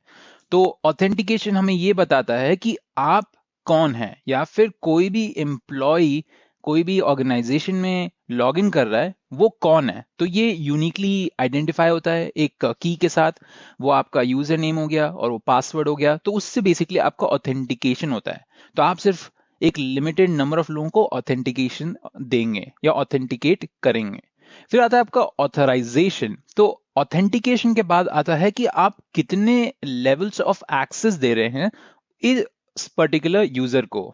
तो बेसिकली ऑथराइजेशन जो प्रोसेस है वो बेसिकली ये है कि आप एक ऑथेंटिकेटेड यूजर को डिफरेंट एक्सेसेस दे सकते हैं। ये डिफरेंट एक्सेसेस आपके डिफरेंट रोल्स के बेस के ऊपर से हो सकते हैं। जैसे कि एक बैंक कंपनी है और वहां पे बहुत सारे डिफरेंट टाइप्स ऑफ रोल्स हैं। एक है आपका जो परचेज ऑर्डर लेता है, एक आदमी है जो लोन डिपार्टमेंट में काम करता है, एक आदमी है जो क्रेडिट कलेक्शन काम डिपार्टमेंट काम करता है। तो ऐसे आपके बहुत सारे डिपार्टमेंट्स हो सकते हैं और सबको एक ही एक्सेस नहीं देनी चाहिए, सबको लिमिटेड नंबर ऑफ एक्सेस देनी चाहिए बेस्ड ऑन उनके रोल क्या है। जैसे कि अगर आपका कोई लोन देने वाला आदमी है जो आपकी बैंक में काम कर रहा है, तो उसको आप लोन से रिलेटेड ही एक्सेसेस देंगे ना। आप उसको एडमिनिस्ट्रेटर प्रिविलेजेस नहीं देंगे, मतलब उसको एडमिनिस्ट्रेटर की राइट्स नहीं देंगे क्योंकि उसको जरूरत नहीं है। तो यहाँ पे हम लोग एक नीड टू हैव बेसिस पे काम करते हैं कि अगर उसको नीड है तभी उसको ऐसी एक्सेस मिलेगी। तो ऑथराइजेशन ये हो गया जो हमें बताता है कि वो आदमी क्या कर सकता है। ऑथेंटिकेशन बताता है वो कौन है और ऑथराइजेशन बताता है कि वो क्या कर सकता है। तो यहाँ पे अगर हम लोग प्रॉपरली इंप्लीमेंट नहीं करेंगे एक साइबर सिक्योरिटी कंसल्टेंट की तरह, तो ऐसे बहुत सारे फ्रॉड केसेस हो सकते हैं। तो as a cyber security consultant आपको हमेशा पता होना चाहिए कि जो बिजनेस प्रोसेस है वो क्या है। आपको बहुत अच्छे से आइडिया होना चाहिए कि कंपनी क्या करती है और उसका पूरा प्रोसेस क्या है उस चीज के लिए, क्योंकि तभी आप समझ पाएंगे कि उस प्रोसेस में क्या किस लोगों को क्या टाइप की एक्सेसेस देनी है, क्या टाइप की ऑथराइजेशन देनी है। और इतने बड़े ऑर्गेनाइजेशन में या फिर कोई भी ऑर्गेनाइजेशन में लोग कंपनी के अंदर ही शिफ्ट करेंगे एक रोल से दूसरे रोल। मे बी उनका प्रमोशन हो रहा है, तो जब उनका प्रमोशन होता है तो उनके पास और राइट्स आ जाती हैं क्योंकि उनके रोल की रिस्पॉन्सिबिलिटी बढ़ जाती है। या फिर अगर वो पूरे डिफरेंट डिपार्टमेंट से कोई और डिफरेंट डिपार्टमेंट जा रहे हैं तो वहां पे भी इश्यू हो सकता है कि तो उसके डिपार्टमेंट शिफ्ट करने से ये हो सकता है कि वो बेसिकली अपनी रिस्पॉन्सिबिलिटीज चेंज कर रहा है। तो यहाँ पे कन्फ्लिक्टिंग रिस्पॉन्सिबिलिटीज हो सकती हैं, कन्फ्लिक्टिंग रिस्पॉन्सिबिलिटीज। तो आपको पता होना चाहिए कि आप उसको सारे के सारे एक्सेसेस नहीं दे रहे हैं। तो चलिए एग्जांपल लेते हैं, उसका आपसे बेटर अंडरस्टैंडिंग होगी। एक फाइनेंस गाय है जो चेंज कर रहा है प्रोक्योरमेंट टीम के पास में। वो उसका पहले काम था फाइनेंस देखना, अब वो प्रोक्योरमेंट टीम में जा रहे हैं जहां पे वो आइटम्स को प्रोक्योर करता है, मतलब आइटम्स को देखता है कि अच्छे से आ गए हैं कंपनी के पास कि नहीं। तो हम लोग एक नीड टू हैव बेसिस पे काम करते हैं कि अगर उसको नीड है तभी उसको एक्सेस मिलेगा। अगर उन लोगों ने कंपनी ने डील की है और वेंडर ने डिलीवर कर दिया अपने एंड का और हम लोग को डिलीवर करना है कि उनको पे कर दें, तो उस समय हमें ये देखना होगा कि उस समय उसका काम ये था कि वो बेसिकली ये इंश्योर करता था कि पैसे वेंडर के पास जा रहे हैं। पर अब उसने डिपार्टमेंट चेंज कर लिया है, अब वो प्रोक्योरमेंट टीम में आ गया है जहां पे वो ये देखता है कि कौन सी चीजों को ऑर्डर करना है और कौन सी चीजें आ गई हैं। तो वो बेसिकली ये मैनेज करता है। तो यहाँ पे आप देख रहे हैं कि ये रोल्स थोड़े कन्फ्लिक्टिंग रोल्स हैं। तो आपको अच्छे से बिजनेस प्रोसेस के बारे में पता होना चाहिए और आपको ये अच्छे से पता होना चाहिए कि कंपनी क्या करती है। अगर इस आदमी ने चेंज कर लिया है और आपने उसको पुरानी राइट्स को नहीं हटाया, उसके पुराने एक्सेसेस को नहीं हटाया जिसमें वो वेंडर को पेमेंट भी दे सकता था, तो इससे फ्रॉड हो सकता है। और ये फ्रॉड क्या होगा? तो ये फ्रॉड ये हो सकता है कि मान लीजिए ये आदमी या ये इंसान उसने एक परचेज ऑर्डर क्रिएट किया 100 लैपटॉप्स का या 100 लैपटॉप का, और वेंडर के साथ प्राइस अग्री की कि हम लोग 100 रुपए देंगे हर लैपटॉप के लिए, $100 देंगे, 100 रुपए नहीं। तो अब ये हो गया कि वेंडर ने डिसाइड कर लिया कि वो $100 लेगा हर लैपटॉप के लिए और हम लोगों ने 100 लैपटॉप्स का ऑर्डर दिया हुआ है। अब एक्चुअल में क्या होगा कि वो पीछे से वेंडर के साथ काम कर सकता है, बोलता है कि आप एक्चुअली, तो यहाँ पे बैक एंड में क्या हो सकता है कि जो एम्प्लॉय है वो वेंडर के साथ एक ऐसी डील रख सकता है कि वो उसको बोलेगा कि हम लोग एक्चुअल में तो 100 लैपटॉप्स का परचेज ऑर्डर कर रहे हैं और हम लोगों ने डिसाइड कर लिया कि जो $100 की वैल्यू है वो मतलब कि अग्रीड वैल्यू है। पर कंपनी में एक्चुअल रजिस्ट्रेशन के समय जब हम लोग लिखेंगे कि मैंने परचेज ऑर्डर किया है 100 लैपटॉप्स का, तब मैं हर लैपटॉप का प्राइस $100 नहीं लिखूंगा, मैं लिखूंगा $1000। ये एम्प्लॉय सोच के चलता है और वो सिस्टम पे एंटर भी कर देता है क्योंकि उसके पास उस चीज की एक्सेस है। उसके पास एक्सेस है ये बताने के लिए कि कितने लैपटॉप की प्राइस क्या रहेगी, क्योंकि वो परचेस ऑर्डर रजिस्टर कर रहा है। और उसके पास दूसरी एक्सेस भी है जो है पेमेंट रन की। तो जो अग्रीड पेमेंट है वो अब बढ़ जाता है। पहले जब हर लैपटॉप $100 का था तो टोटल जो अमाउंट आ रहा था वो $10,000 का आ रहा था या फिर $10,000 का। पर अब जब उसने $1,000 का प्राइस रख दिया है हर लैपटॉप पे, तो अब हर लैपटॉप का प्राइस बढ़ जाएगा, मतलब टोटल प्राइस बढ़ जाएगा। तो वो 100 लैपटॉप के लिए अब हो जाएगा 1,00,000। तो जो पेमेंट रन होगा जिसमें पेमेंट दिया जाएगा वेंडर को, वो 1,00,000 का पेमेंट दिया जाएगा क्योंकि वो इतना ग्रेटली इंक्रीज हो गया है। तो जो पेमेंट वेंडर को जाता है और वेंडर के पास पहुंच भी जाता है। अब यहाँ पे क्या हो रहा है कि वेंडर उसको प्रॉफिट्स को डिवाइड कर लेगा और वो एम्प्लॉय को दे देगा। तो इससे एक बहुत बड़ा फ्रॉड हो रहा है। अब यहाँ पे नॉर्मली चेक्स एंड बैलेंसेस रहेंगे क्योंकि अगर जो परचेज ऑर्डर कर रहा है तो उसका जो पेमेंट करेंगे उसकी एक्सेस भी इसी के पास में है, तो उससे हमें इश्यूज हो जाते हैं, उससे कॉन्फ्लिक्टिंग रूल्स कॉन्फ्लिक्टिंग प्रिविलेजेस हो जाते हैं। और ये भी चीज़ हो सकती है कि जो अमाउंट ऑफ लैपटॉप्स थे वो 100 पे अग्रीमेंट हुआ था, पर एक्चुअली में वेंडर सिर्फ 50 प्रोवाइड करता है, तो उससे जो एक्चुअल पेमेंट उसको मिलेगा वो ज़्यादा से मिलेगा, पर वो कम लैपटॉप्स डिलीवर कर रहा है। अब आप लोग सोच रहे हैं कि अरे कंपनी को पता चल जाएगा ना कि कम लैपटॉप्स डिलीवर हो रहे हैं, पर यहाँ पे आप ये देख सकते हैं कि दोनों रोल्स एक ही एम्प्लॉय के पास हैं, कि वो बेसिकली पेमेंट रन भी कर पा रहा है और वो प्रोक्योरमेंट भी कर रहा है। तो वो अपने बुक्स में लिखेगा कि हाँ 100 लैपटॉप्स रिसीव हो गए थे, अब हम लोग 100 लैपटॉप्स का पेमेंट करने जा रहे हैं। तो इससे फ्रॉड हो सकता है, तो इसलिए इंपॉर्टेंट होता है अंडरस्टैंड करना बिजनेस साइड भी एक साइबर सिक्योरिटी कंसल्टेंट को। सिमिलरली अगर आप एक दूसरी सिचुएशन लें जिसमें हम लोग एक नेटवर्क एडमिन की बात करते हैं, तो जब आप आईटी इंफ्रास्ट्रक्चर की बात करें तो वहाँ पे जो नेटवर्क एडमिन्स रहेंगे उनके पास बहुत सारे एक्सेसेस रहेंगे, फायरवॉल्स के एक्सेस, पॉलिसीज के एक्सेस, कोई भी रूल सेटअप है उनके एक्सेस। तो समझ लीजिए कि अगर कोई रोग एडमिन है, मतलब कि कोई एडमिन है जो गलत काम करना चाह रहा है, वो कोई भी हैकर को हेल्प कर सकता है उसके आईपी को वाइट लिस्ट करके। अब उसके आईपी को वाइट लिस्ट करेगा सिर्फ कुछ ही समय के लिए। तो जब वो आईपी को वाइट लिस्ट करता है हैकर के, तो हैकर अंदर आ सकता है, उसको सारा एक्सेस मिल सकता है जो भी सेंसिटिव इंफॉर्मेशन है, और वो उसको चुरा के या फिर उसके साथ कुछ मैलिशियस करके भाग सकता है। अब जनरली इस सिचुएशन में क्या होता है कि कोई भी अननोन आईपी आ रहा है तो लॉग्स बनेंगे, कोई भी आईपी आ रहा है तो उसके लॉग्स बनेंगे, पर तो उससे पता चल सकता है कि कोई अननोन आईपी आया, उसने कुछ किया और वो निकल गया, तो उसके हमेशा लॉग्स बने रहेंगे, हर चीज़ के हमेशा लॉग्स बने रहते हैं। पर अगर कोई नेटवर्क एडमिन कोई गलत काम कर रहा है और वो हैकर के साथ काम कर रहा है, तो और उसके पास एक्सेस भी है लॉग्स चेंज करने की, जनरली ऐसी एक्सेस नहीं दी जाती है, पर ये नेटवर्क एडमिन है तो इसके पास ये एक्सेस हो सकती है कि वो लॉग्स को चेंज कर डाले। तो वो क्या करेगा, जैसे ही हैकर आएगा वो अपना काम करेगा और निकल जाएगा, वो नेटवर्क एडमिन आएगा और वो सारे लॉग्स को चेंज कर देगा, और ऐसा होगा कि ऐसा लगेगा कि कुछ हुआ ही नहीं था।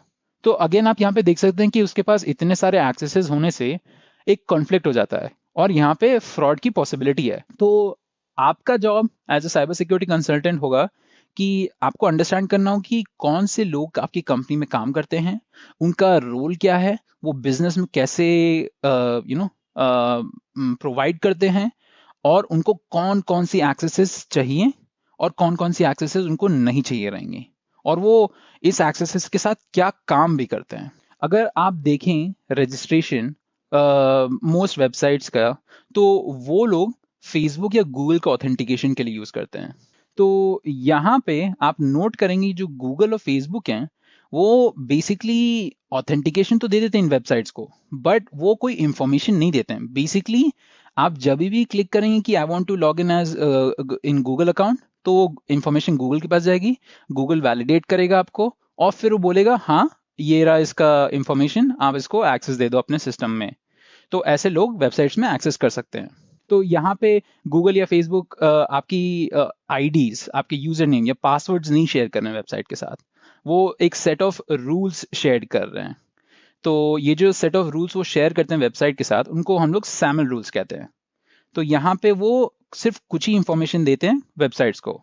तो आप देखेंगे जब भी आप ये काम कर रहे हैं तो गूगल आपको इन्फॉर्म करेगी या फेसबुक आपको बताएगी कि ये सारी इंफॉर्मेशन है जो ये वेबसाइट मांग रहा है। तो उसमें कई बार ये हो सकता है कि वो आपकी पर्सनल इंफॉर्मेशन भी मांग रहे होते हैं और आपके कॉन्टैक्ट इंफॉर्मेशन भी मांग रहे होते हैं। तो आपको वहां पे सतर्क रहना कि आप कौन सी इंफॉर्मेशन देना चाह रहे हैं, कौन सी ट्रस्टेड वेबसाइट को। तो कई बार क्या होता है कि ये वेबसाइट्स आपकी इंफॉर्मेशन ले लेते हैं और उसका खुद का पर्सनल यूज करते हैं जो आपको बिल्कुल बेनिफिट नहीं करेगा। तो आपको ये हमेशा देख के चलना है।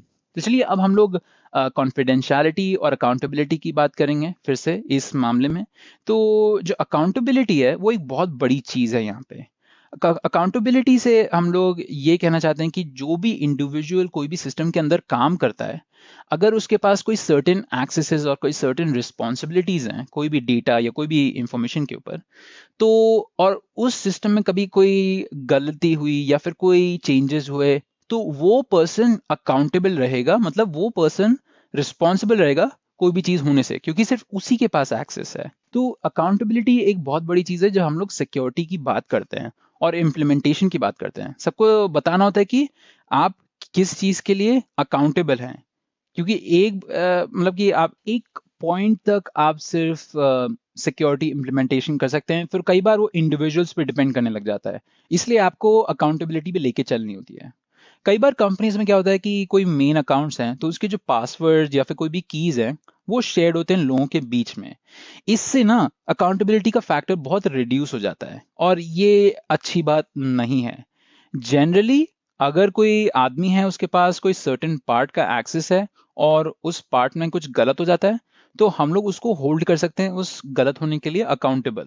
मतलब कि सिर्फ आप ही के पास एक्सेस है और आप ही के सामने ये कुछ हुआ है तो आपको इस चीज के अकाउंटेबल होना होगा। और ये हम लोग उनको पहले ही इन्फॉर्म करके रखेंगे कि बाद में ऐसे नहीं बोल देंगे कि आपने किया कि नहीं, पहले ही बोल के रखेंगे कि आप इस चीज के लिए अकाउंटेबल हैं तो रिस्पॉन्सिबली हर चीज करिएगा। तो इसलिए अकाउंटेबिलिटी बहुत इंपॉर्टेंट रहती है और इसलिए पासवर्ड शेयर करना और यूजर आईडी शेयर करना मेन अकाउंट्स के लिए जहां से खूब सारी चीजें हो सकती हैं वो एक बेस्ट प्रैक्टिस नहीं है। अगर हर कोई एक ही अकाउंट और एक ही पासवर्ड शेयर कर रहा है और कुछ गलत होता है तो लोग एक दूसरे के ऊपर उंगलियां पॉइंट कर सकते हैं और बोल सकते हैं कि हमने नहीं किया, उन लोगों ने किया, तो आप हमें नहीं अकाउंट कर सकते। तो यहाँ पे सिर्फ ही सेड शी सेड वाला सिचुएशन हो जाएगा कि उसने ही कहा ये, मैंने ये कहा, एंड में बताना मुश्किल होगा कि किसने एक्चुअली में क्या किया। मान लीजिए अगर आप $1,000 या 10,000 रुपए अपने बैंक से डेबिट करते हैं और फिर आप बैंक को बोलते हैं कि आपने नहीं किया, तो वो मानेंगे ही नहीं, क्योंकि वो आपको हमेशा इन्फॉर्म करके रखते हैं कि आपको अपनी इंफॉर्मेशन किसी और को नहीं देनी है और आपको ये बता के रखते हैं कि कोई भी अगर आपसे पूछे, कोई बैंक वाला ही कोई पूछे, तो आपको कभी अपनी यूजर आईडी या पासवर्ड कभी गिव आउट नहीं करना है। तो इससे क्या कर सकते हैं वो लोग, वो बेसिकली आपको होल्ड कर सकते हैं अकाउंटेबल। हाँ, वो थोड़ा सा ट्राई करेंगे, पर अगर आपने खुद ही निकाला है और वो दिख रहा है तो वो बिल्कुल भी वो सिर्फ आप ही को होल्ड करेंगे अकाउंट कि आपने किया है और ये आपकी फॉल्ट है अगर आपके पास पैसे नहीं है। बैंक्स में ये अकाउंटेबिलिटी बहुत इंपॉर्टेंट होती है क्योंकि वहाँ पे जो आईडीज होते हैं, हर पर्सन का, हर कस्टमर का एक यूनिक आईडी होता है और ये यूनिक आईडी उनको अलाउ करता है कोई भी चीज को एक्सेस करने के लिए। और जब कोई ट्रांजैक्शन होता है बैंक में तो वो ट्रांजैक्शन की भी खुद की एक आईडी होती है।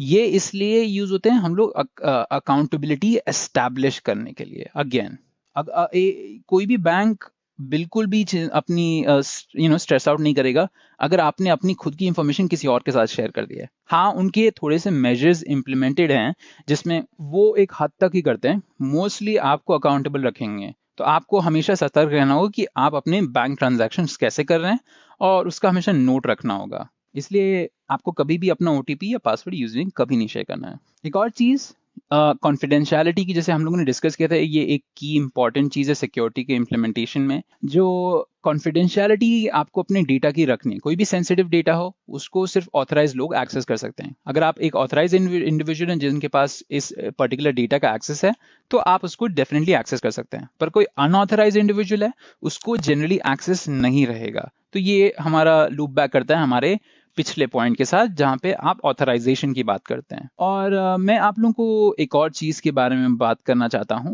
वो है कि नॉन रेप्यूटेशन के बारे में। तो नॉन रेप्यूटेशन जो है वो एक ऐसी अश्योरेंस है कि कोई भी किसी चीज की वैलिडिटी डिनाई नहीं कर सकता। मतलब अगर आप कोई भी ट्रांजैक्शन करते हैं प्रॉपर ओटीपी के साथ, प्रॉपर पासवर्ड के साथ, तब आप ये नहीं डिनाई कर सकते कि आप नहीं थे जिन्होंने ये ट्रांजैक्शन किया था। तो इसको हम लोग नॉन रेप्यूटेशन कहते हैं।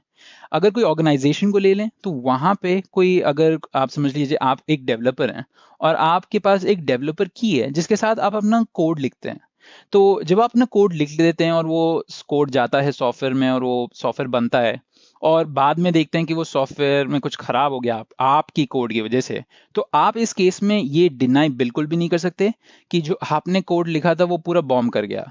तो दे विल वो आइडेंटिफाई जरूर करेंगे कि किसने इस कोड को चेंज किया था और वो देखेंगे आपने अपनी खुद की यूनिक की यूज की थी।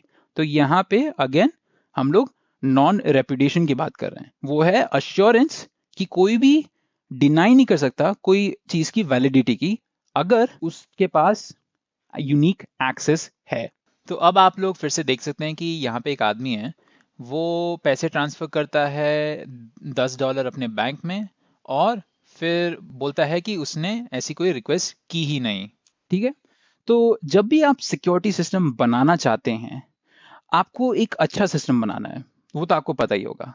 तो अच्छा सिस्टम बनाने के लिए आपको ये पहले आइडेंटिफाई करना होगा कि आपका जो आप जिस कंपनी में काम कर रहे हैं, जो प्रोसेसेस बिजनेस प्रोसेसेस हैं, स्पेशली साइबर वर्ल्ड में, तो वहां पे कोई वल्नरेबिलिटीज तो नहीं है, या फिर कोई थ्रेट्स तो नहीं है जो इस वल्नरेबिलिटी से आ सकती हैं।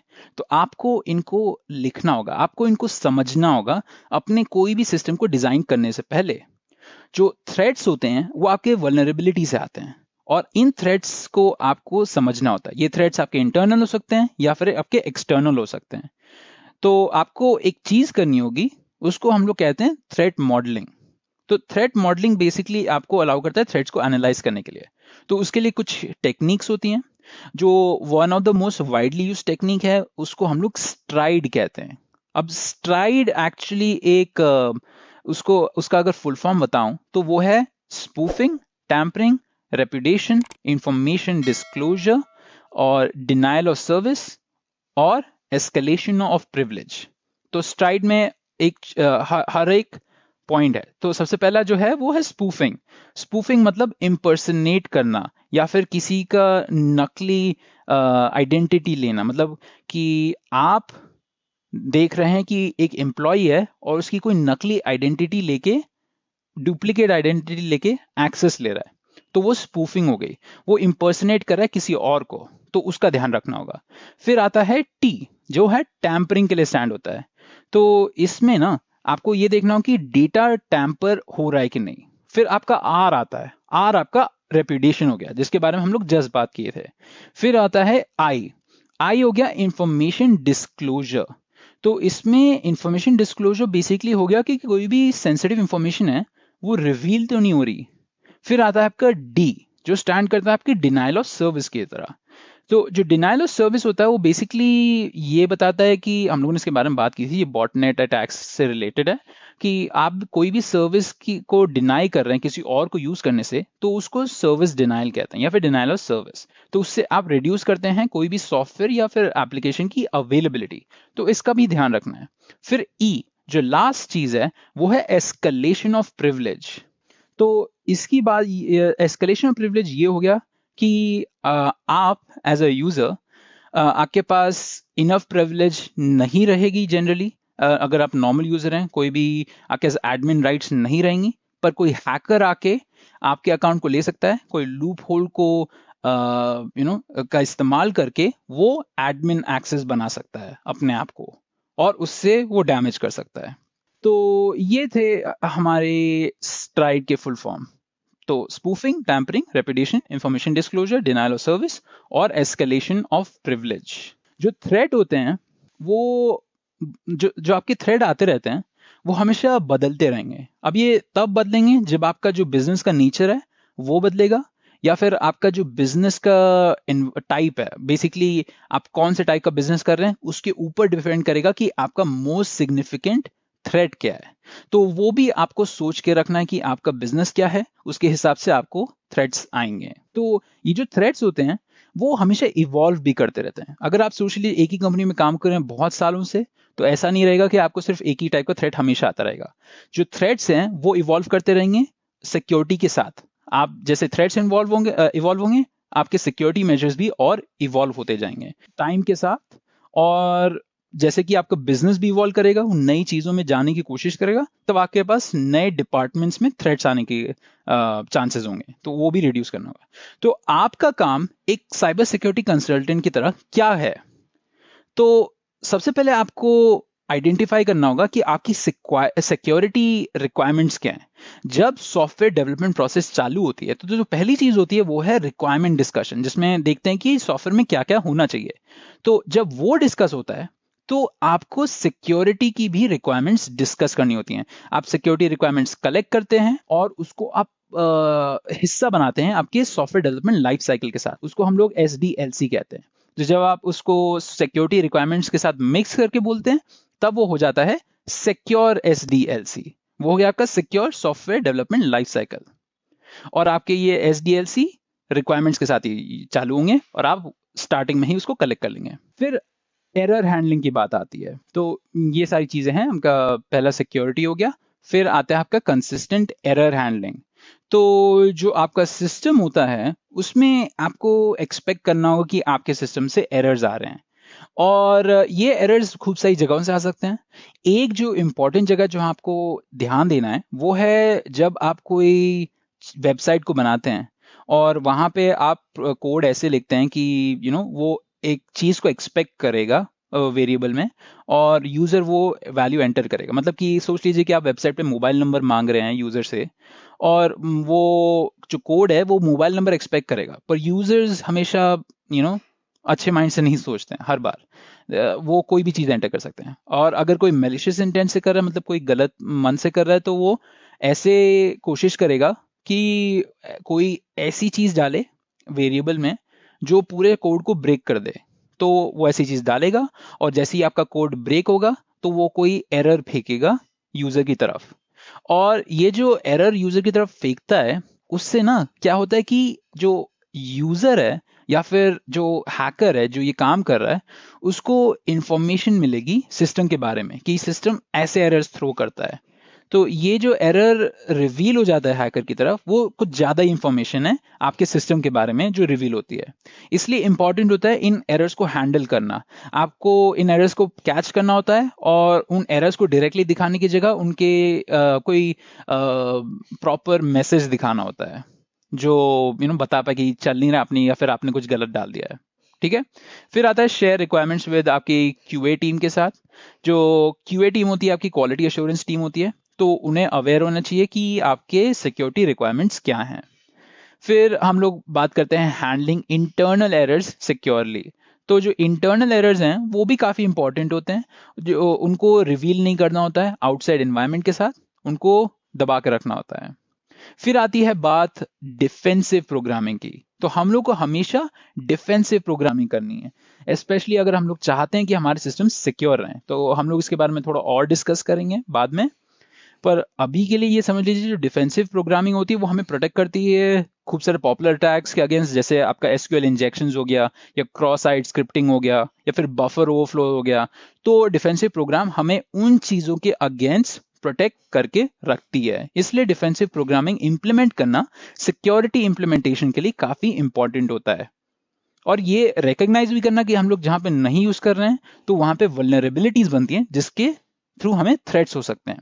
फिर आती है बात वैलिडेशन एंड फ्रॉड चेक्स की। तो validation and fraud checks basically वो चीज हो गई जहां पे किसी को भी कोई गलत चीज इनपुट नहीं करनी चाहिए। तो हम लोग वैलिडेशन और फ्रॉड चेक्स की बात करते हैं, तो यहाँ पे क्या है कि बेसिकली आप बात कर रहे हैं कि आपके मल्टीपल सिस्टम्स में मल्टीपल टाइप्स ऑफ चेक्स हैं। मतलब कि एक सिस्टम फेल होता है तो आपका दूसरा सिस्टम रहेगा जो आपको हेल्प करेगा कोई भी फ्रॉडुलेंट चीजों को चेक करने में।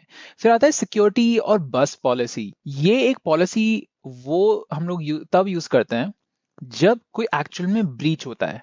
तो अगर हम लोग बात करते हैं कि हमारा जो इंटरनल सिस्टम है जहाँ पे लोग इंफॉर्मेशन एक्सचेंज कर रहे हैं, या फिर कोई एप्लीकेशन एक पार्ट से दूसरे पार्ट में इंफॉर्मेशन एक्सचेंज कर रही है, और वो अच्छे से प्रॉपरली काम कर रहे हैं, बेसिकली एक प्रॉपर सॉफ्टवेयर जो है जो काम कर रहा है, पर हम लोग देखते हैं कि एक ब्रीच होता है, एक हैकर आता है, वो जाके हमारे नेटवर्क के अंदर जो भी डेटा ट्रैफिक हो रहा है उसको एक दूसरे अननोन राउट पे ट्रैफिक कर देता है। मतलब वो डेटा बेसिकली चुरा रहा है। तो इससे हमारा एक ब्रीच हो रहा है हमारे सिस्टम के अंदर।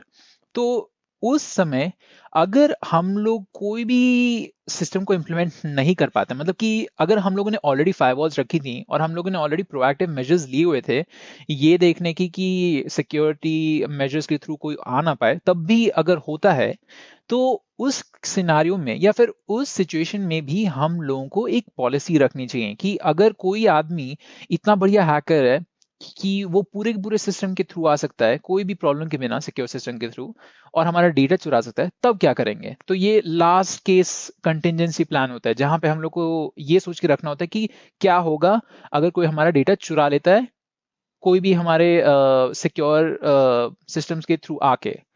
तो ये पॉलिसी हम लोग तब रखते हैं, वो है सिक्योर और बस्ट पॉलिसी।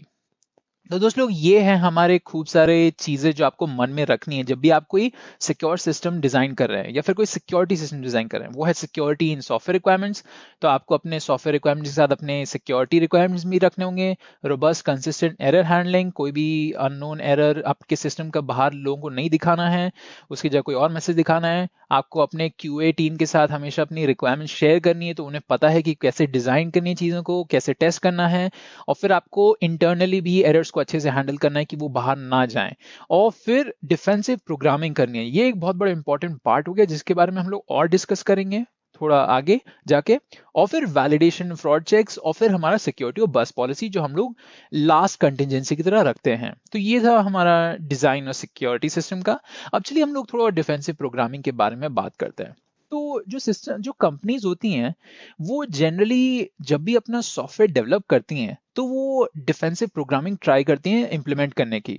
ये आपके बेस्ट प्रैक्टिसेस हो सकते हैं, मतलब कि आप कोड कैसे लिखते हैं कि आप कोड ऐसे लिखेंगे कि उसमें कोई सिक्योरिटी वल्नरेबिलिटीज नहीं है, या फिर आप ऐसे सिस्टम इंप्लीमेंट करेंगे जो आपके कोडर्स का कोड हमेशा जनरेटिंग के टाइम चेक करता रहता है कि कोई इश्यूज ना आ रहे हो, कोई सेंसिटिव इंफॉर्मेशन तो नहीं आ गई है। और दूसरी एक और चीज है जो हम लोग रोकने की कोशिश करते हैं, वो खूब सारे एरर्स हैं जो नए लोग कर सकते हैं। जैसे कि आपका एक जो चीज है वो है बफर ओवरफ्लो। नाउ अगर आप एक सॉफ्टवेयर डेवलपर हैं तो आपको इसके बारे में शायद ऑलरेडी पता होगा। अगर आप नहीं हैं इतना टेक्नोलॉजिकली, आपको पता नहीं है सॉफ्टवेयर डेवलपमेंट के बारे में, तो आपको शायद बफर ओवरफ्लो के बारे में नहीं पता।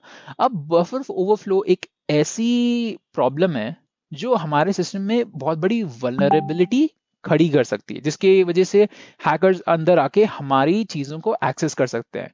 और ये तब होता है जब कोड ऐसे डिजाइन किया जाता है कि वो बफर ओवरफ्लो को ओवरलुक करता है, मतलब उसके ऊपर से चला जाता है, वो सोचता ही नहीं है बफर ओवरफ्लो के बारे में।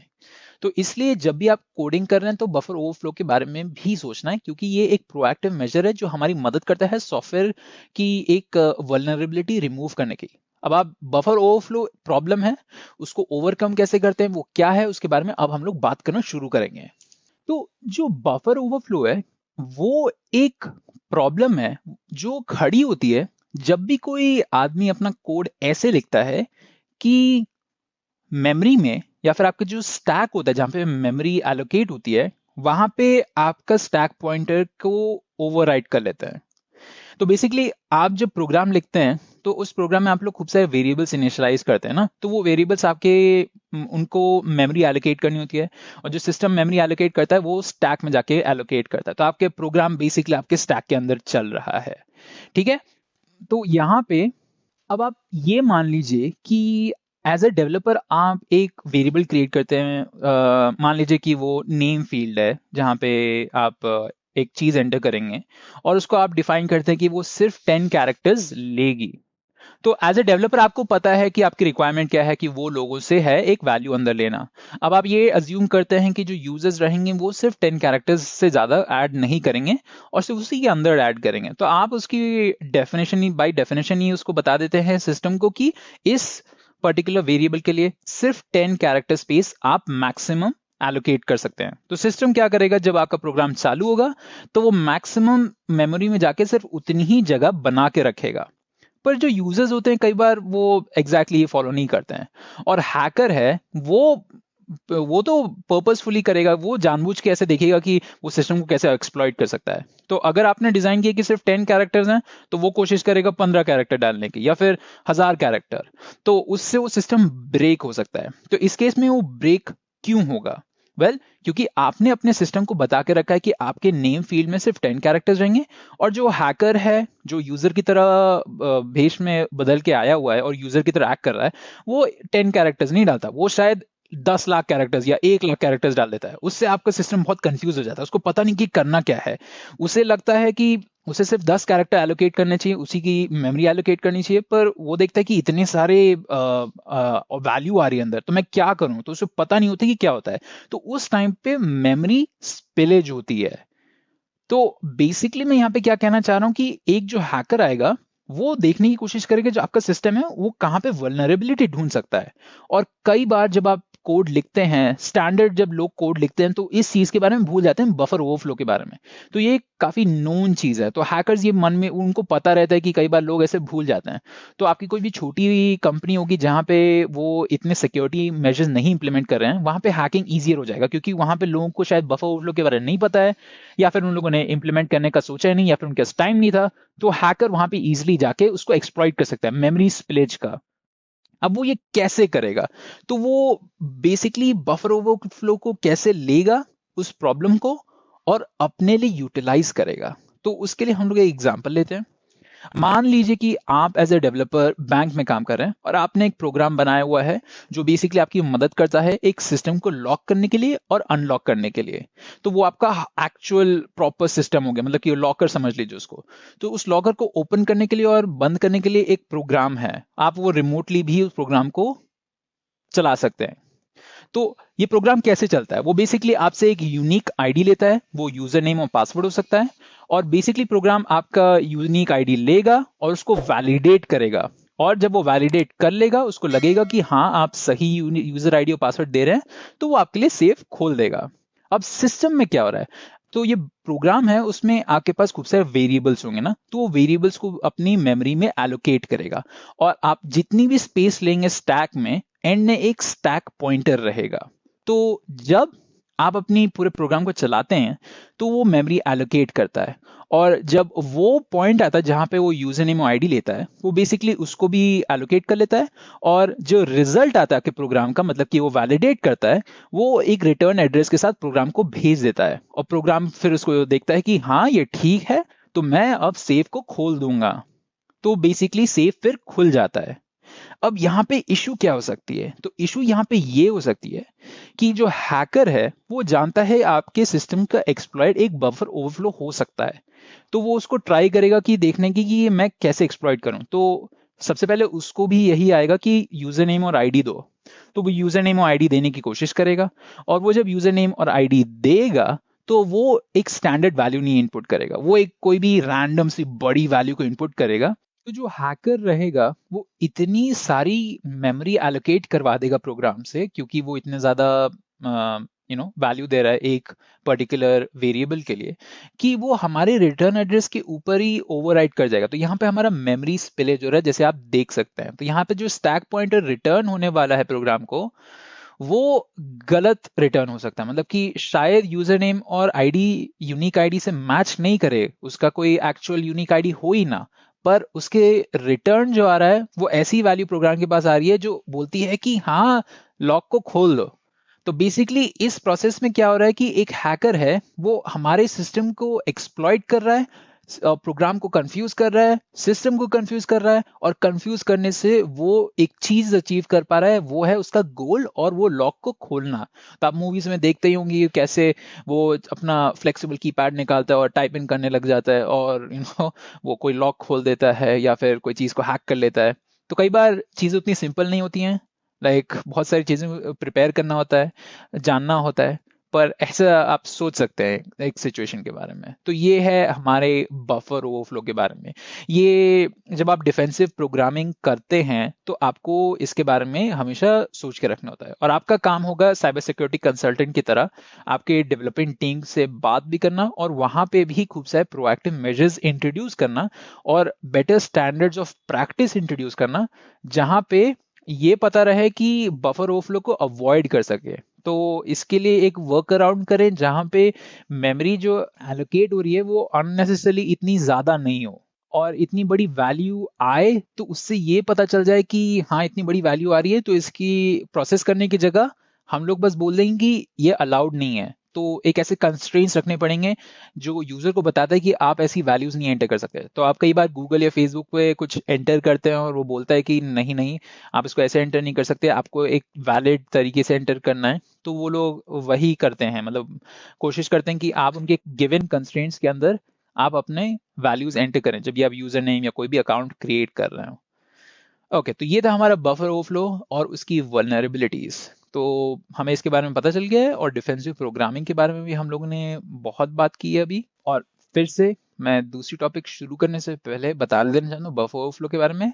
हैकर बेसिकली ऐसी प्रॉब्लम क्रिएट करेगा जिससे कि आपके जो मेमोरी है, आपका जो एड्रेस स्पेस है, रिटर्न एड्रेस स्पेस, वो पूरी करप्टेड हो जाती है और वो एक ऐसा पॉइंटर रिटर्न कर देती है प्रोग्राम जिससे कि आपका गोल सॉल्व हो जाए। केस स्टडी की एक ऐसी केस स्टडी जिसमें बफर ओवरफ्लो का इस्तेमाल हुआ और उससे एक आदमी को या एक ग्रुप ऑफ ऑर्गेनाइजेशन, एक ग्रुप ऑफ लोगों को एक्सेस मिला।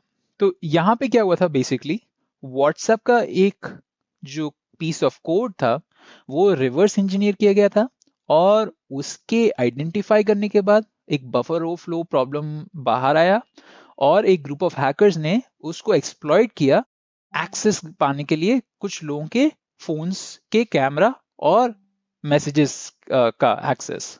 तो चलिए अब हम लोग इसके बारे में बात करेंगे कि उन लोगों ने कैसे किया, उन लोग का मोटिव क्या था और इसका रिजल्ट क्या था। व्हाट्सएप जो है एक बहुत बड़ी ऐप है। वो बेसिकली आप कोई भी सिस्टम पे यूज कर सकते हैं। जनरली बहुत सारे फोन के जितने भी ऑपरेटिंग सिस्टम्स हैं वो उस पे अवेलेबल है। इतने सारे लोग इसका इस्तेमाल करते हैं। कुछ कंट्रीज में ये डिफॉल्ट मैसेजिंग ऐप है, जैसे कि आप इंडिया का एग्जांपल ले ले, वहाँ पे तो ये डिफॉल्ट मैसेजिंग ऐप्स है और इसका लोग बहुत ज्यादा इस्तेमाल करते हैं, इवन प्रोफेशनल लेवल पे और ऑफिशियल लेवल पे भी। तो आप देख सकते हैं कि यहाँ पे जो चांसेस हैं सेंसिटिव डेटा को भेजने का ओवर व्हाट्सएप मैसेज वो बहुत ज़्यादा बढ़ जाता है।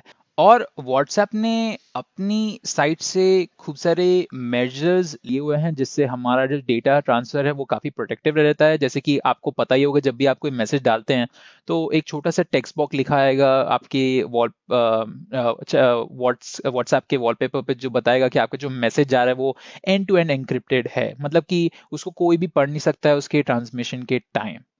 पर तब भी हम देख सकते हैं कि कुछ लोगों ने एक एक्सप्लॉइट निकाल लिया। स्पेशली एक बहुत ही बड़ी प्रॉब्लम वो था बफर ओवरफ्लो। तो एक इजरायली कंपनी थी जिन लोगों ने इस बफर ओवरफ्लो स्पेस को ढूंढा व्हाट्सएप में। तो बेसिकली क्या था कि जो प्रोग्राम है व्हाट्सएप के अंडरनीथ जो चलता है उसमें ये प्रॉब्लम निकली थी। जो हैकर्स थे उन लोगों ने बेसिकली इस प्रॉब्लम को ढूंढा, इस ओवरफ्लो बफर ओवरफ्लो का जो बग है उसको ढूंढा और इसके साथ उन लोगों ने बेसिकली पूरे व्हाट्सएप सिस्टम को एक्सप्लॉइट कर दिया। तो बेसिकली इस बग के साथ उन लोगों ने जो फोन का कॉलिंग फंक्शन होता है उससे उसका इस्तेमाल किया इंजेक्ट करने के लिए स्पाईवेयर किसी के भी फोन पे। तो उनके कोई स्पेसिफाइड टारगेट्स थे, तो इस एक्सप्लॉइट के साथ उन लोगों ने उन टारगेट्स के फोन को स्पाईवेयर डाल दिया। तो बेसिकली ये क्या करता है, वो बेसिकली एक मिस कॉल देते थे उस फोन को, और उस फोन पे उन लोग को मिस कॉल ही देनी थी, कोई प्रॉपर कॉल भी नहीं देने की जरूरत थी और किसी को उठाने की भी जरूरत नहीं थी। और ये मिस कॉल देते ही उनका जो स्पाईवेयर था वो फोन पे इंजेक्ट हो जाता। तो जब वो फोन को कॉल करते थे तो बेसिकली पैकेट्स भेज रहे थे एक फोन से दूसरे फोन पे। तो इसमें वो लोग डेटा पैकेट्स एक्सचेंज कर रहे हैं फोन के थ्रू। तो जैसे कि हम लोग कभी भी फोन पे बात करेंगे इंटरनेट के थ्रू, तो हमारी जो वॉइस है वो दूसरे पर्सन के पास पैकेट्स के अंदर ही जाती है। छोटी छोटी ब्लॉक्स होते हैं जिसमें डेटा भरा होता है जो दूसरे साइड में खुल जाता है और ऑडियो सिग्नल्स में कन्वर्ट होके हमें सुनाई देता है।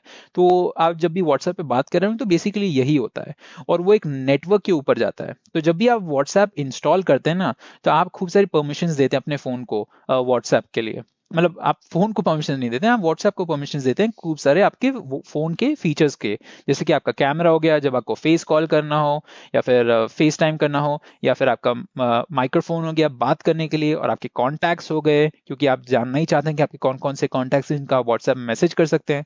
तो ये खूब सारी डिटेल्स जो आप व्हाट्सएप को देते हैं, तो उन लोगों ने इस स्पाईवेयर इंजेक्ट करने के बाद बेसिकली ये सारी डिटेल्स पे कब्जा कर लिया। मतलब बेसिकली उन्होंने वो सारी डिटेल्स को मॉनिटर कर पा रहे थे, वो देख पा रहे थे कि वो बेसिकली रिमोटली ऑन कर पा रहे थे उस कैमरे को, वो बेसिकली माइक्रोफोन को रिमोटली और सीक्रेटली ऑन कर पा रहे थे और वो कॉन्टैक्ट्स के थ्रू जा पा रहे थे। तो इससे जो टारगेट्स का जो काफी सेंसिटिव डेटा था वो बेसिकली उन लोगों को मिल पा रहा था।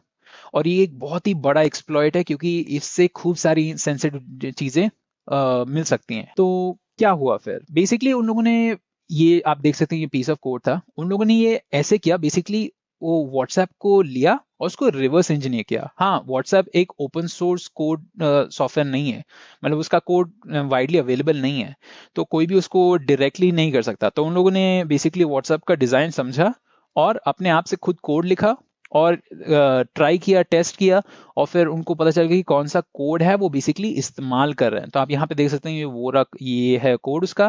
तो आप देख सकते हैं जो पैकेट लेंथ फील्ड है उसका यहाँ पे कोड दिया हुआ है, और जो लेंथ आर्ग्यूमेंट है बेसिकली यहाँ पे जो बफर ओवरफ्लो आ रहा था उन लोगों ने इसका एक्सप्लॉइट किया, और ये उन लोगों ने कोड जो ढूंढ पाए वो रिवर्स इंजीनियर करके किया। बेसिकली सिस्टम को समझा और उससे फिर उन लोगों ने कोड लिखा। एक रिवर्स इंजीनियरिंग का एक और एग्जांपल है कि जब भी आप आपने लिनक्स के बारे में सुना होगा, तो लिनक्स जो कर्नल है वो लाइनस ने, जो उसका क्रिएटर है, उसने रिवर्स इंजीनियर करके क्रिएट किया। बेसिकली उसने समझा कि यूनिक्स कैसा ऑपरेटिंग सिस्टम है और उसको रिवर्स इंजीनियर करके लिनक्स बनाया। वैसे ही इन इजरायली हैकर्स ने व्हाट्सएप का सिस्टम समझा और उसको रिवर्स इंजीनियर करके कोड निकाला, और फिर कोड निकाल के उन लोगों ने बेसिकली इसका एक्सप्लॉइट ढूंढा और फिर इस एक्सप्लॉइट को उन लोगों ने इस्तेमाल किया मॉनिटर करने के लिए इलीगली। तो ये एक बहुत बड़ी बात हुई थी, कंट्रोवर्सी थी।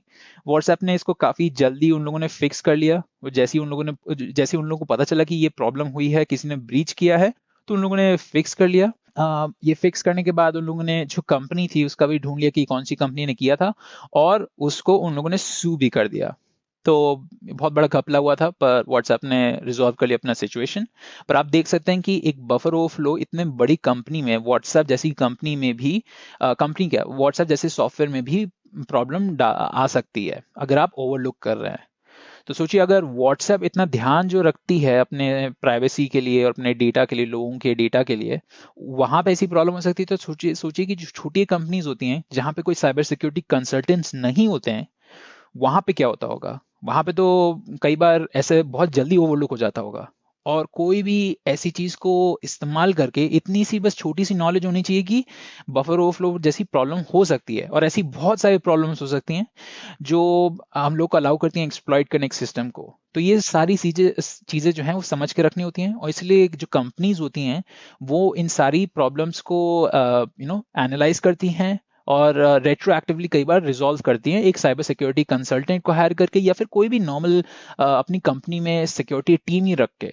तो इसलिए ना, एक इस एग्जांपल से आप समझ सकते हैं कि जो साइबर सिक्योरिटी का जो विजन है वो काफी बड़ा है और काफी मदद करता है। तो जितनी भी कंपनीज होती हैं उन सबको इम्प्लीमेंट करना चाहिए प्रोएक्टिवली, क्योंकि अब आजकल जो सिक्योरिटी ब्रीच की बात है वो होगी कि नहीं होगी उसकी बात से चेंज होके कब होगी की बात हो गई। मतलब कि वो होना जरूरी ही है, मतलब जरूरी मतलब कि वो एक ना एक दिन हो गई आपकी कंपनी को। तो आपको ऐसे मेजर्स इंप्लीमेंट कर रहे हैं जिससे कि आप अपने आप को बचा पाए, अपनी कंपनी को बचा पाए। तो ये आपके एज ए साइबर सिक्योरिटी एक रोल होगा, रिस्पॉन्सिबिलिटी होगी अपने कंपनी के सिस्टम को बचाना। तो दोस्त लोग, ये था हमारा साइबर सिक्योरिटी का ट्यूटोरियल। मैं होप करता हूं कि आप लोगों को इससे बहुत सीख मिली। हम लोगों ने बहुत सारी चीजें सीखी। हम लोगों ने ये सीखा कि साइबर डोमेन क्या होता है, सिक्योरिटी इतनी इंपॉर्टेंट क्यों है, कितने डिफरेंट टाइप के सिक्योरिटी सिस्टम्स होते हैं, और कहाँ कहाँ जो की कॉन्सेप्ट्स हैं हम लोग इम्प्लीमेंट कर सकते हैं, और क्या क्या इंपॉर्टेंट चीजें हैं जो मन में रखनी है as a cyber security consultant, specially जब आप कोई भी सिक्योर सिस्टम डिजाइन करने की बात कर रहे हो। और कौन कौन से थ्रेट्स हो सकते हैं, क्या क्या अटैक्स हो सकते हैं, जैसे कि हम लोगों ने बॉटनेट अटैक की बात की, हम लोगों ने रैंसमवेयर की बात की। तो ऐसे खूब सारे अटैक्स के बारे में भी समझे, और एक बहुत ही इंपॉर्टेंट चीज सीखी वो थी डिफेंसिव प्रोग्रामिंग के बारे में, जिसमें हम लोग ये सीखते हैं कि कैसे सिक्योरिटी इंप्लीमेंट कर सकते हैं पहले से ही।